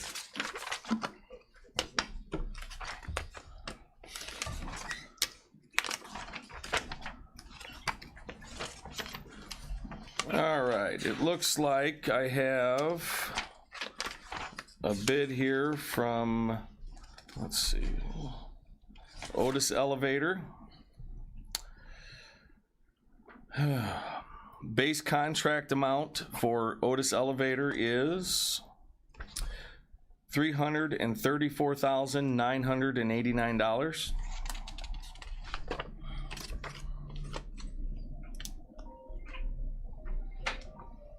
That was Otis Elevator.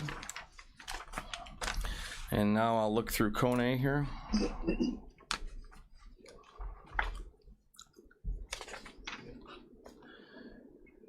Let's see here. Okay, looks like Kone Elevator, modernization of the 2 elevators, $328,174. $328,174. That's Kone Elevator. So what I would like to do is, these are pretty detailed proposals. I'd like to review these in detail, and then, as Mr. Hess stated, go with the lowest bid upon review of these. The lowest apples to apples bid. Correct. Okay. So is that a motion from you, Mr. Hess, to Yes, in that I would manner? make a motion after the review of the contracts that we take the lowest responsible bidder. I noticed that he read that Otis was a base price, so that could add or have add-ons. It's possible, yeah. That's why I'd like to sit down and review them in detail. And it's actually quite possible and likely that there's add-ons based on local electricians and things like that that will have to be, you know, trades work that has to be done locally that are outside of the specific elevator. That's separate, and by the way, those are all going to be added to the claim for the insurance company as well. We should not see, or we're capped at what our deductible is.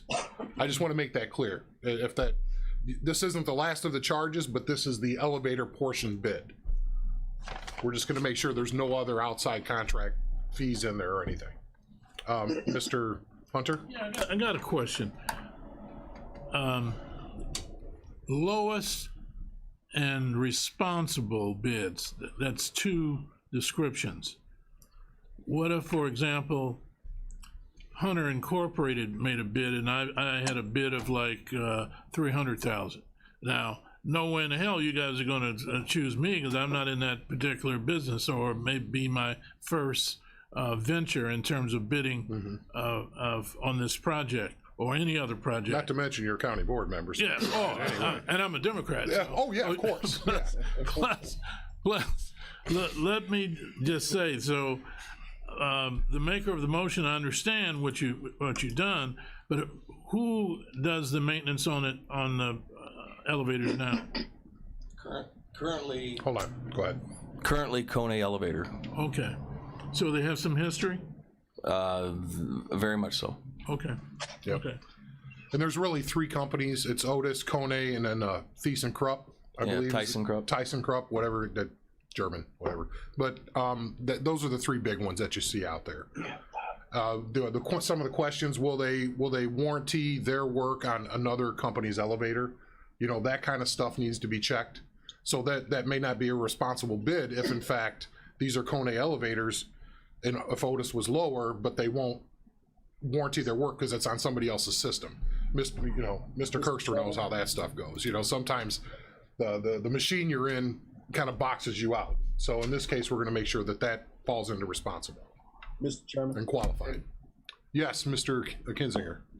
I would second Mr. Hess's motion, but would like to add the thought that whoever we think is the lowest and most responsive, that has to be approved by our insurance company before we award a contract. I believe, what were the conversations we've had?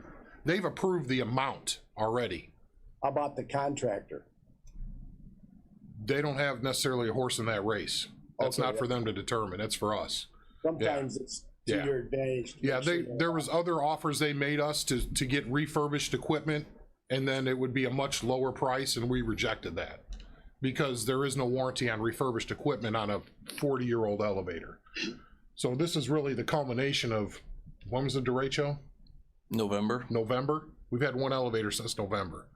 We've got to move. Every day that thing is the only elevator we have is a day that it could break down and we got real problems. Then we have ADA issues on all of our floors. So this is one of those things that's a keep me up at night type thing. It's a real problem. So we got to get it fixed.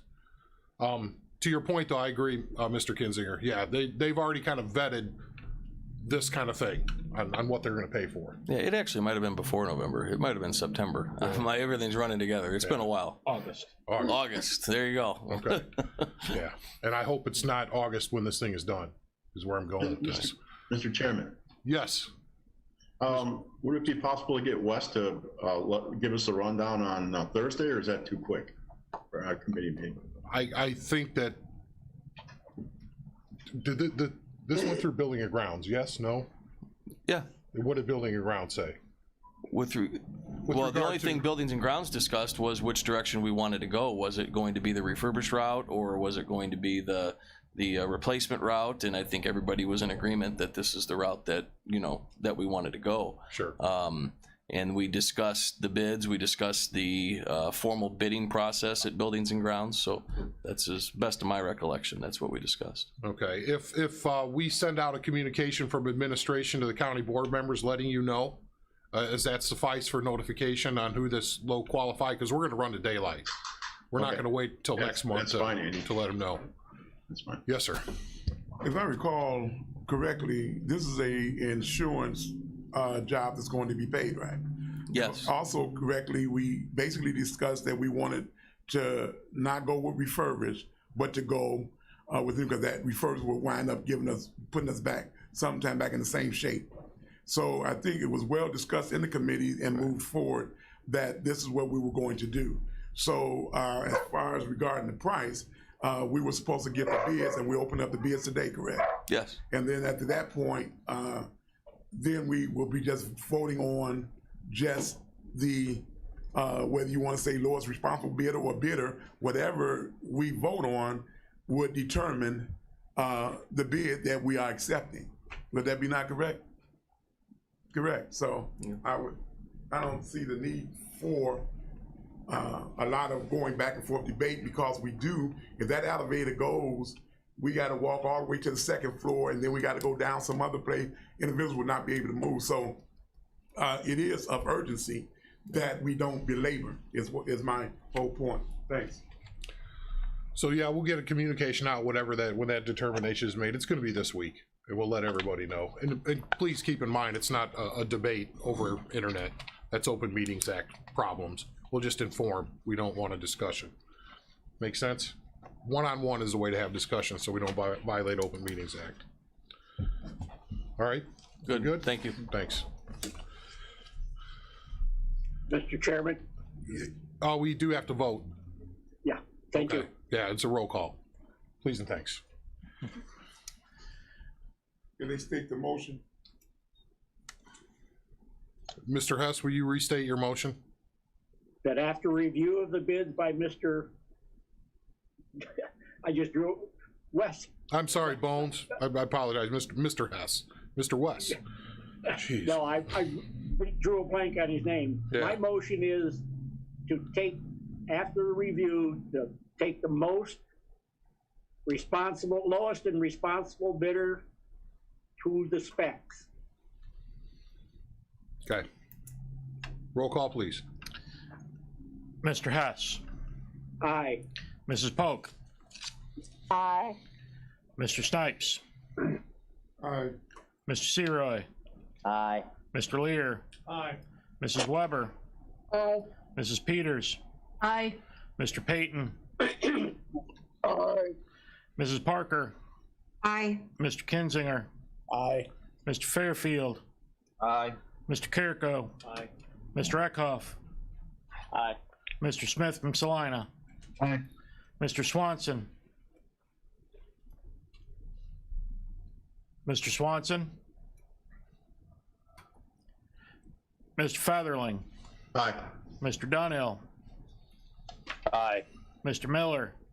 Aye. Mr. Long. Aye. Mr. Kirkstra. Aye.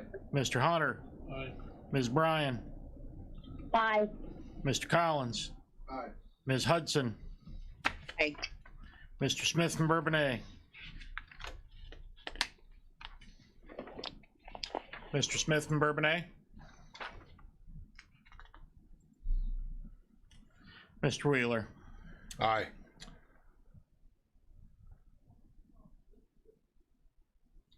All right, the motion carries. Sorry, Mr. Smith, did you, from Bourbonnais? He's an aye. I saw him trying to find mute and unmute. All right, moving on. And by the way, motion carries. The under PZA, if we get the title of this one read in the record when you have a moment. Resolution of the County Board of Kankakee County, Illinois regarding ZBA case 20-05, variance to section 121-286.C.1 driveway intervals in the I-1 Light Industrial District in section 7 of Kankakee Township. Is there a motion to approve, maybe via Zoom today? Dunhill. Mr. Dunhill, a second? Featherling. Let's go with Mr. Featherling. He was first on that one. Is there any questions about this? PZA went through vetted this completely, sent it forward to us. All right, roll call vote, please. Mr. Hess. Aye. Mrs. Polk. Aye. Mr. Snipes. Aye. Mr. Seroy. Aye. Mr. Lear. Aye. Mrs. Weber. Aye. Mrs. Peters. Aye. Mr. Payton. Aye. Mrs. Parker. Aye. Mr. Kinzinger. Aye. Mr. Fairfield. Aye. Mr. Carrico. Aye. Mr. Eckhoff. Aye. Mr. Smith from Salina. Aye. Mr. Swanson.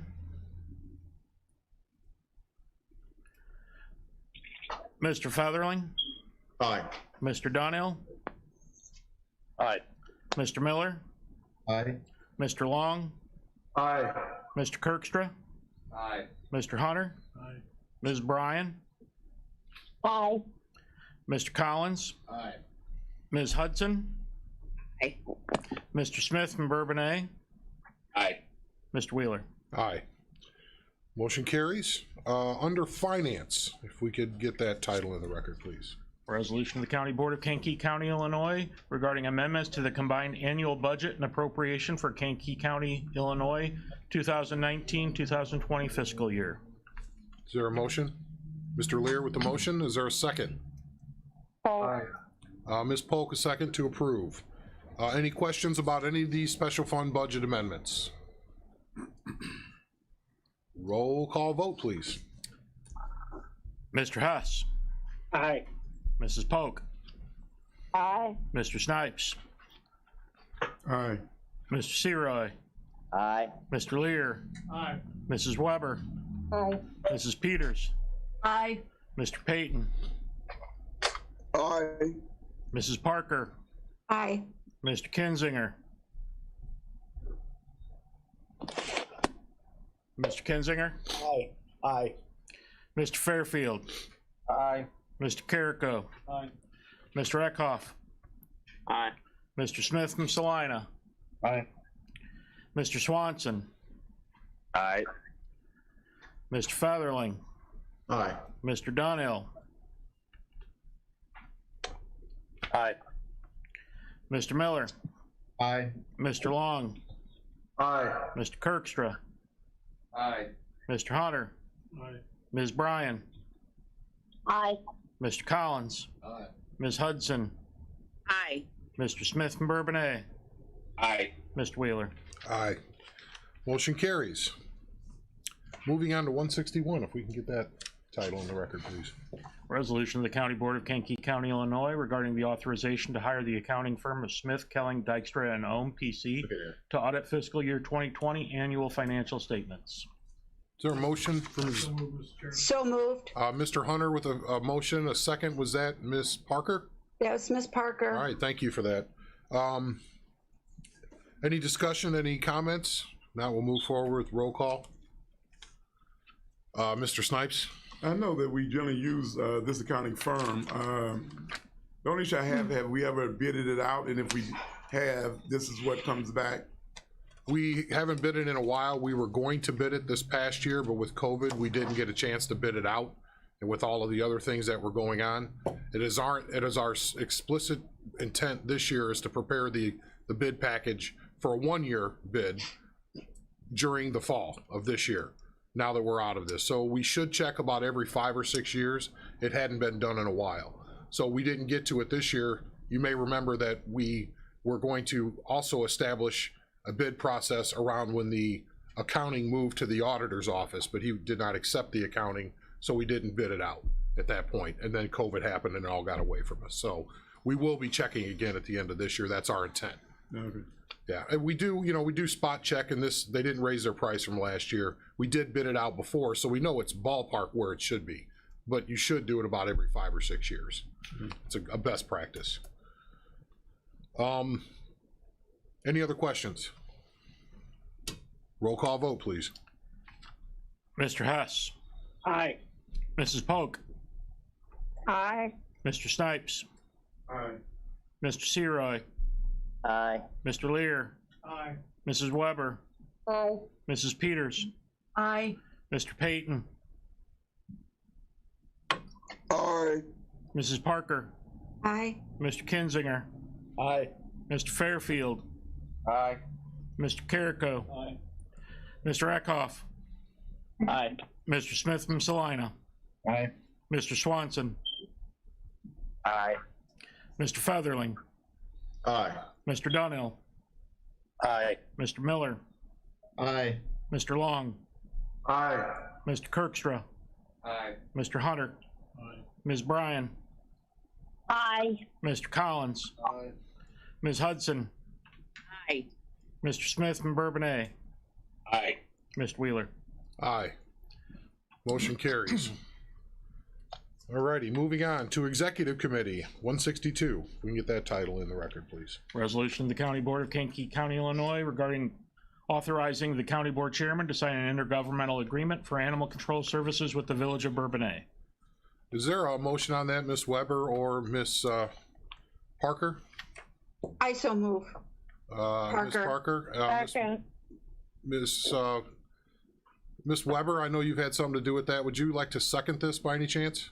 I'd be glad to second it, thank you. Thank you. There's specific reasons I asked for a motion in a second, because they've been working on this with the sheriff over a long period of time. So basically, we know that, well, I should state for the record, animal control does not have purview to go into every community within the county for most things. Some things state law allows them to go into communities like dog bites and things like that. They can't just come in and take an at-large animal. The cities have to agree to pay that bill. Can the people on Zoom hear and see us in the room? Yes. Yeah. Okay, we've lost you in the room here. That's why we were wondering if you could see us. So as long as you can see and hear us, we can continue while Jason takes care of some technical stuff. If you do lose us, let us know, please. Well, I guess we wouldn't know, because you wouldn't be able to let us know. Yeah. I'll call you, Andy. That was profound. Sorry, that was just classic. So in order for us to be able to come in to those villages, there has to be an intergovernmental agreement. We have one with Shabance, one with Buckingham, and now we have one in front of us from Bourbonnais. It is a monumental step towards what we see is the future of animal control, where the citizens can just call us up, if you will, animal control, and we respond directly. The ultimate goal would be to have a second shift with animal control officers once we get enough revenue to do that. I know the sheriff that's his intent, for us to be focusing on you know, obviously the regulation side of this, the enforcement side of animal control, and then we're moving into you know, we're almost empty now with animals at our current animal control facility. Just some things we have to hold because some, I want to say, some pending cases, if you will. But things are working very well with moving animal control to the sheriff's department, and I could not commend him enough. So things started moving with these intergovernmental agreements when the sheriff started talking with these municipalities. So I will say that, and I don't know, Ms. Parker, Ms. Weber, do you have anything to add? Thank you, Mr. Chairman. I would like to thank Sheriff Downey and Carrie Laird for moving forward with this. This has been on our agenda for the first 3 years that we have formed this committee, and one of the biggest goals that we've had. And we're seeing now more municipalities hoping to jump on board with this. So I just want to shout out to Sheriff Downey and to Carrie Laird for their hard work with this, as well as our committee. Mrs. Weber, do you have anything there? I just confirm what you said. We're really pleased about this and hope for more in the future. And I was with the village, the mayor, their administrator, their team yesterday, and they couldn't be happier either. Looking forward to working on this, and then hopefully maybe next year we can get some of the other larger municipalities to come on board. That's the next step. So, any other thoughts, questions, comments from the board? Alrighty, let's go ahead and do roll call vote, please. Mr. Hess. Aye. Mrs. Polk. Aye. Mr. Snipes. Aye. Mr. Seroy. Aye. Mr. Lear. Aye. Mrs. Weber. Aye. Mrs. Peters. Aye. Mr. Payton. Mr. Payton. Aye. And Mrs. Parker. Aye. Mrs. Parker. Aye. Mr. Kinzinger. Aye. Mr. Fairfield. Aye. Mr. Carrico. Aye. Mr. Eckhoff. Aye. Mr. Smith from Salina. Aye. Mr. Swanson. Aye. Mr. Featherling. Aye. Mr. Donnell. Aye. Mr. Miller. Aye. Mr. Long. Aye. Mr. Kirkstra. Aye. Mr. Hodder. Aye. Ms. Bryan. Aye. Mr. Collins. Aye. Ms. Hudson. Aye.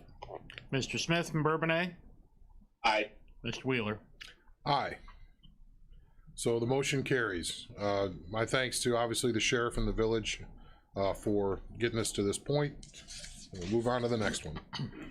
163 is not ready. We had Mr. Kinzinger came to us before this meeting, and over the last couple of weeks had some questions, some thoughts, some things that he thought might need to be addressed, and they're with our legal team, and that's the way that it's supposed to work. So we're pulling it from the agenda. Those answers are not ready, but we'll be bringing it back next month. This is basically authorizing CPACE to go countywide.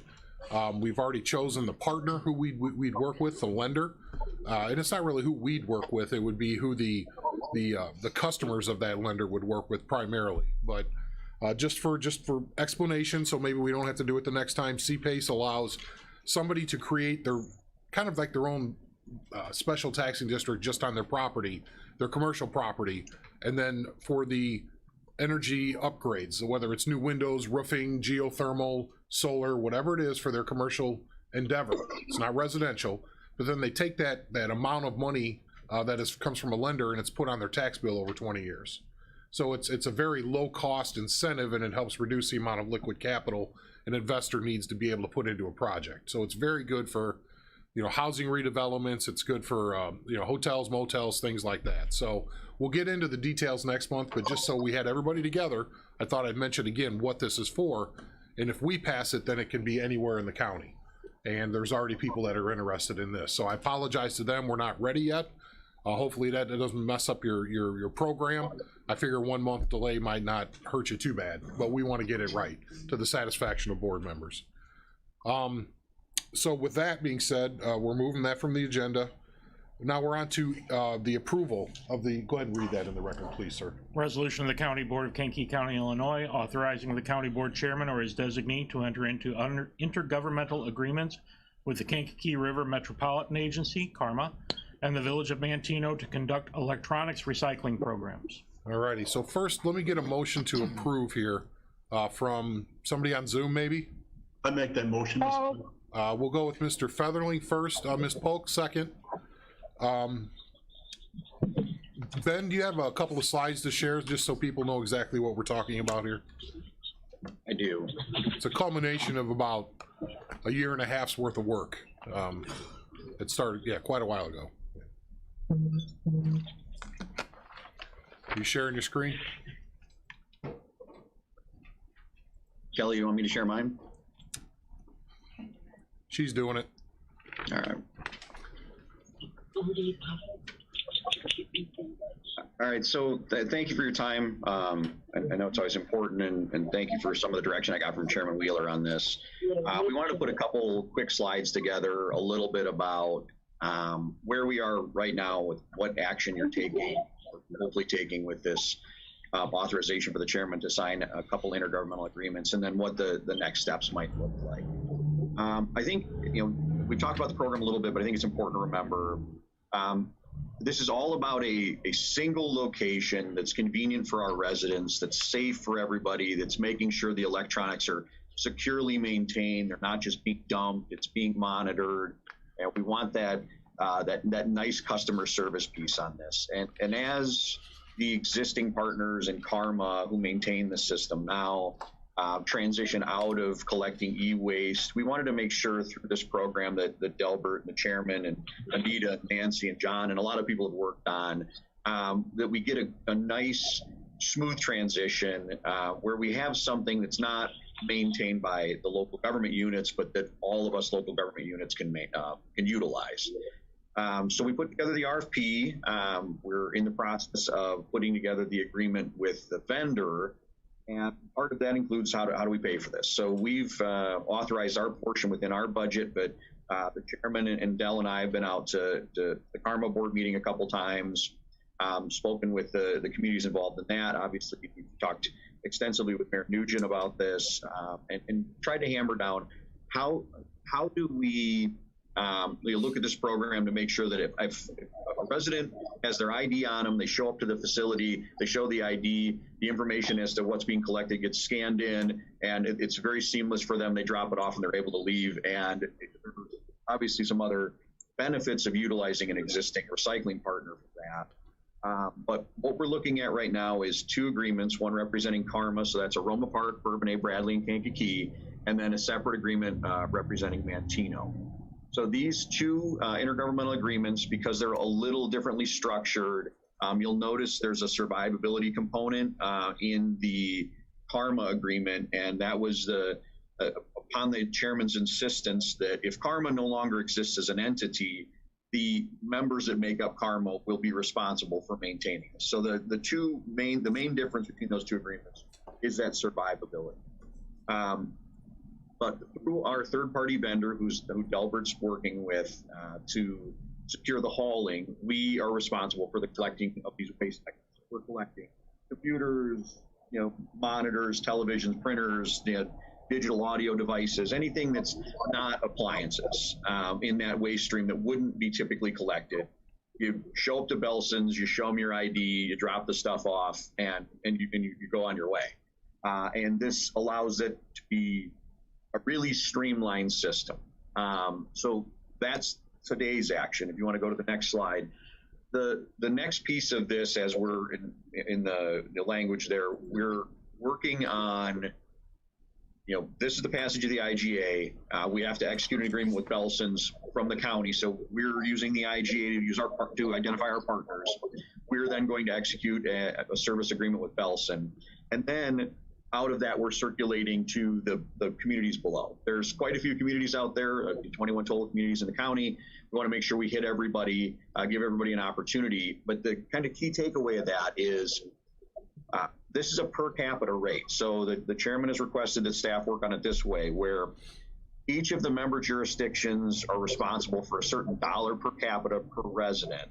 And then as that drops off, we'll be working with Belson's to make sure if the waste stream is dropping off because a particular community might not be interested in moving forward with it, that we would appropriately adjust our costs. So for the board today, keep in mind that we are not absorbing the cost for the entire county and then hoping that the other jurisdictions would pay their share. We're representing our residents, which are the people that live outside of the corporate geographies, and then everybody else is responsible for the people that live within their geographies. There's not an intent for the county to be left on the hook with this. I just want to make that abundantly clear. And then the other takeaway of this is the 2026 sunset program. So we've got a lot of runway on this one to get this program up off the ground.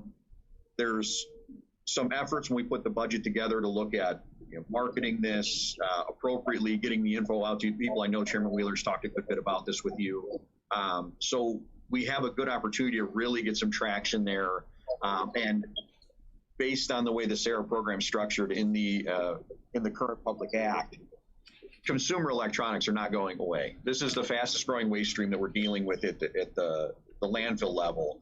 And for as long as the manufacturers of consumer electronics are being charged as appropriate fee, a program like SARA will exist. It might not be called SARA, it will have a different acronym, but it will be likely funded going forward. So really like to, in this 2021 to 2026, get this off the ground, get this well capitalized at the local level, get this well supported by the residents who are utilizing it, get our waste stream appropriately taken care of, not dumped in ditches, not dumped in alleys, not dumped in dumpsters.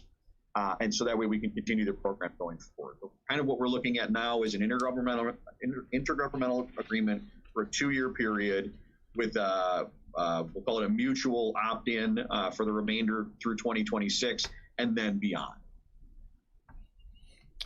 So on the front end, are there questions for Ben, for me, about any of this? Because we tried to make it as simple as possible, but there are maybe some nuances that folks need some help with. So love to discuss it. The intent is we're going to try to reduce the cost after the second year, because we're going to use a little bit of extra that we've collected the first year to market this, maybe to get some magnets or refrigerators and put them in the people's water bills if we can do that. We're going to talk amongst all of the municipalities that are part of this on the best way to get that message out. Do we try to put an insert inside of the tax bills, a little leaflet or something? We'll figure out a way to try to get the message. Maybe it's some billboards around the community. Belson has agreed that they want to put some signage out there. Maybe some of those brown signs with, county e-waste recycling facility with arrows, because it's right by the interstate. So there's ways that this is going to evolve a little bit. But the good thing is, for 2 years, we're going to kind of get our feet on the ground. We're going to see what the true costs are. Where's all the waste coming from? If we have one person that is given 250 TVs in a year and a half, they might be taking them from outside of the area for somebody, just possibly, or they watch a lot of TV. So it's one of the two. So they're gamers, right? So we're just trying to figure out where we're at, and then it'll allow us to be able to predict for what's the true cost over the next 4 to 5 years of the program. So it seems like, and then when the time comes, both Ben and I, maybe Del, we may have to divide and conquer. We're going to go to all these village meetings, zoom into them, whatever, to make sure they're comfortable with what's going on. In the end, let's just say it's Hopkins Park. They have 500-600 residents, maybe. Sam, is that close? Out in Hopkins, I don't know the exact number, but that would be roughly $500 a year. We think it's an affordable price for people to be able to get in. So the TVs and these things don't end up in the ditches on the side of the roads or smashed in the alleys or whatever. So, any other questions? Alrighty, I guess we could move on. Do we have a motion and a second there? All right, we can roll call vote if anybody has any questions. We're done. You know one thing? Mr. Hunter. Yeah. Have we, Ben, have you talked to Republic at all? About? Well, in terms of, I know people put all kind of junk out, and I know they pick that stuff up. That's going to be a benefit for them too. Well, in there, we've been, I believe we've excluded people that are in the business of waste. Yeah, so I guess there's a couple pieces to this, but the goal of our program is to take the waste from residents. And it's possible that your brother-in-law lives in Will County and has an old TV, drops it off at your house, and you bring in 2 TVs this year. And I don't think that would be anything that we would be too very concerned with. The goal, though, isn't to use our agreement with the IEPA to take on a commercial enterprise. Now, there are some opportunities there, though, where our downstream waste vendor, the people we have the intergovernmental agreement with through SARA, they're not limiting us to a tonnage. But the goal in creating this program is to not have it to where our partner in Belson's is now taking on, let's say we do 300,000 pounds of waste annually right now. We don't want that to triple or quadruple, because what they're basing their info off of is what we're telling them we're currently taking in. So, we would then get a call back to say, hey, we did a million pounds of waste this year. We're going to need that number to go from $1 a resident to $3 a resident. And all of a sudden then our residents are taking that cost on. So whilst we're not saying that our vendor couldn't handle more of that capacity, the intent of this is not to have a private entity hauling waste. And that's where it's pivotal for us in looking at, I don't know if any of you have ever been to Belson's, even to drop off scrap cans. They scan your ID, they have who you are, they know exactly where you're coming from. It's paramount for them, because of the waste stream that they're taking in, that they know exactly what they're getting. And they want to be able to track those to specific individuals. That for us is helpful, where we would then know, okay, somebody lives at 123 Main Street, has taken quite a bit of waste in. We would get a zip code run on that, and they'd say there's some outliers in there, and we would just be able to then work with that person. It's entirely possible that somebody just does go through TVs quickly. Maybe they do 3 or 4 a year, but it's not our intent for a commercial business to be utilizing this like a resident would. But again, it's kind of gray there. I just can tell you what our intent is. Yeah, that's, we don't, like a good example would be one of the big box stores that sells TVs. They take these back in the back. I can't remember if they charge you for them or not. They're just going to send people, across the street, if you will, over to Belson. There's a lot of really positives to this. And it came about because Karma used to have a grant like this. And, it went away. And so they were just left carrying all the money for all the communities. People would come and dump in the 2 locations, Bradley and in Kankakee, when they could get into Kankakee. Bradley's wide open now, but it wasn't always that way. So, they would just come in and Karma was paying all the costs, but the residents from the county could have the opportunity to all use that location. Well, now Belson's open 5.5 days a week. It's not necessarily closed. People are going to be able to have access to that facility during normal work hours with people there to help and all of that kind of stuff. So to me, it's a really great win for everybody in the county. I don't know a drawback just if the program goes away. People may be used to having something for free that they may have to pay for in 7 years, if it goes away, but we just don't know. So, is there anything else? Then on this question, are we up on the new business? We haven't voted yet.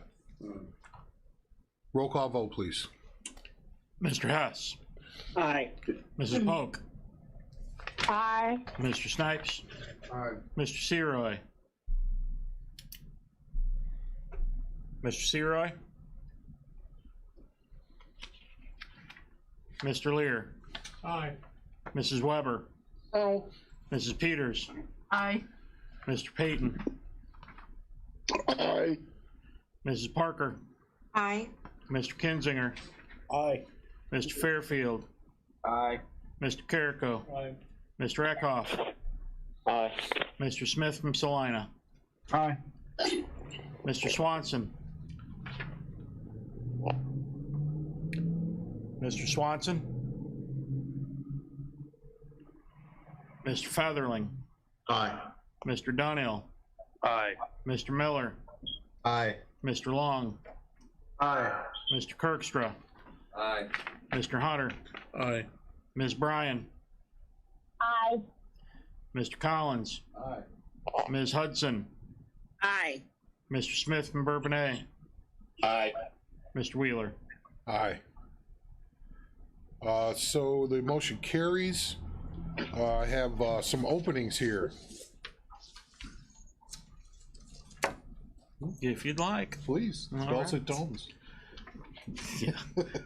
3 openings on the Mantino number 9 Drainage District, 1 opening on the Moments and Yellowhead Drainage District number 1, 3 openings on the Moments Pembroke Union Drainage District number 1, 1 opening on the Raymond Drainage District, 1 opening on the Spring Creek Drainage District, 1 opening on the Union Drainage District number 2, 1 opening on the Yellowhead and Washington Union Drainage District number 2, 8 openings on the Kankakee County Regional Planning Commission, 1 opening on the Essex Township Fire Protection District, 1 opening on the Kankakee Township Fire Protection District, 1 opening on the Historic Preservation Commission, 2 openings on the Kankakee River Conservancy District, 1 opening on the Emergency Telephone System Board. And the Conservancy District, you have to live within the Conservancy District to be a candidate to be appointed to that board. Old business, is there any old business? Mr. Snipes. I'm going back to that point of order that you all claim. One is I need to know what it was. What was the point of order that this individual was making? What rule was being broken?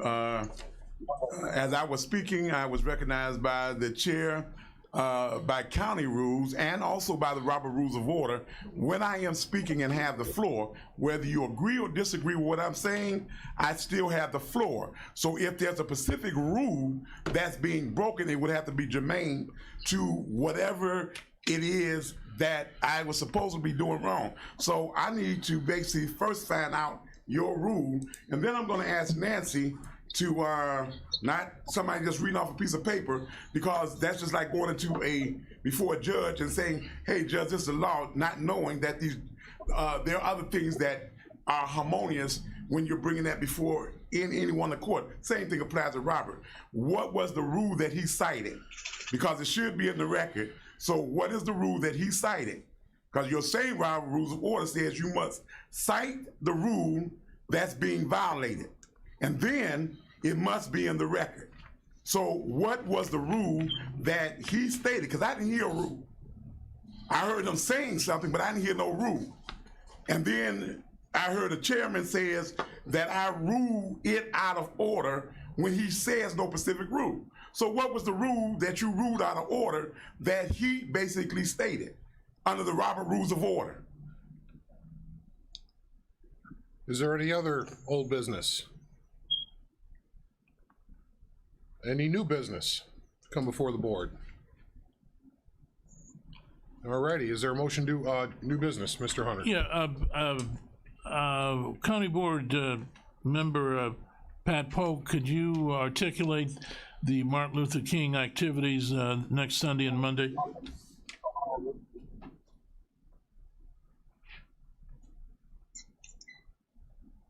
Ms. Polk, are you still there?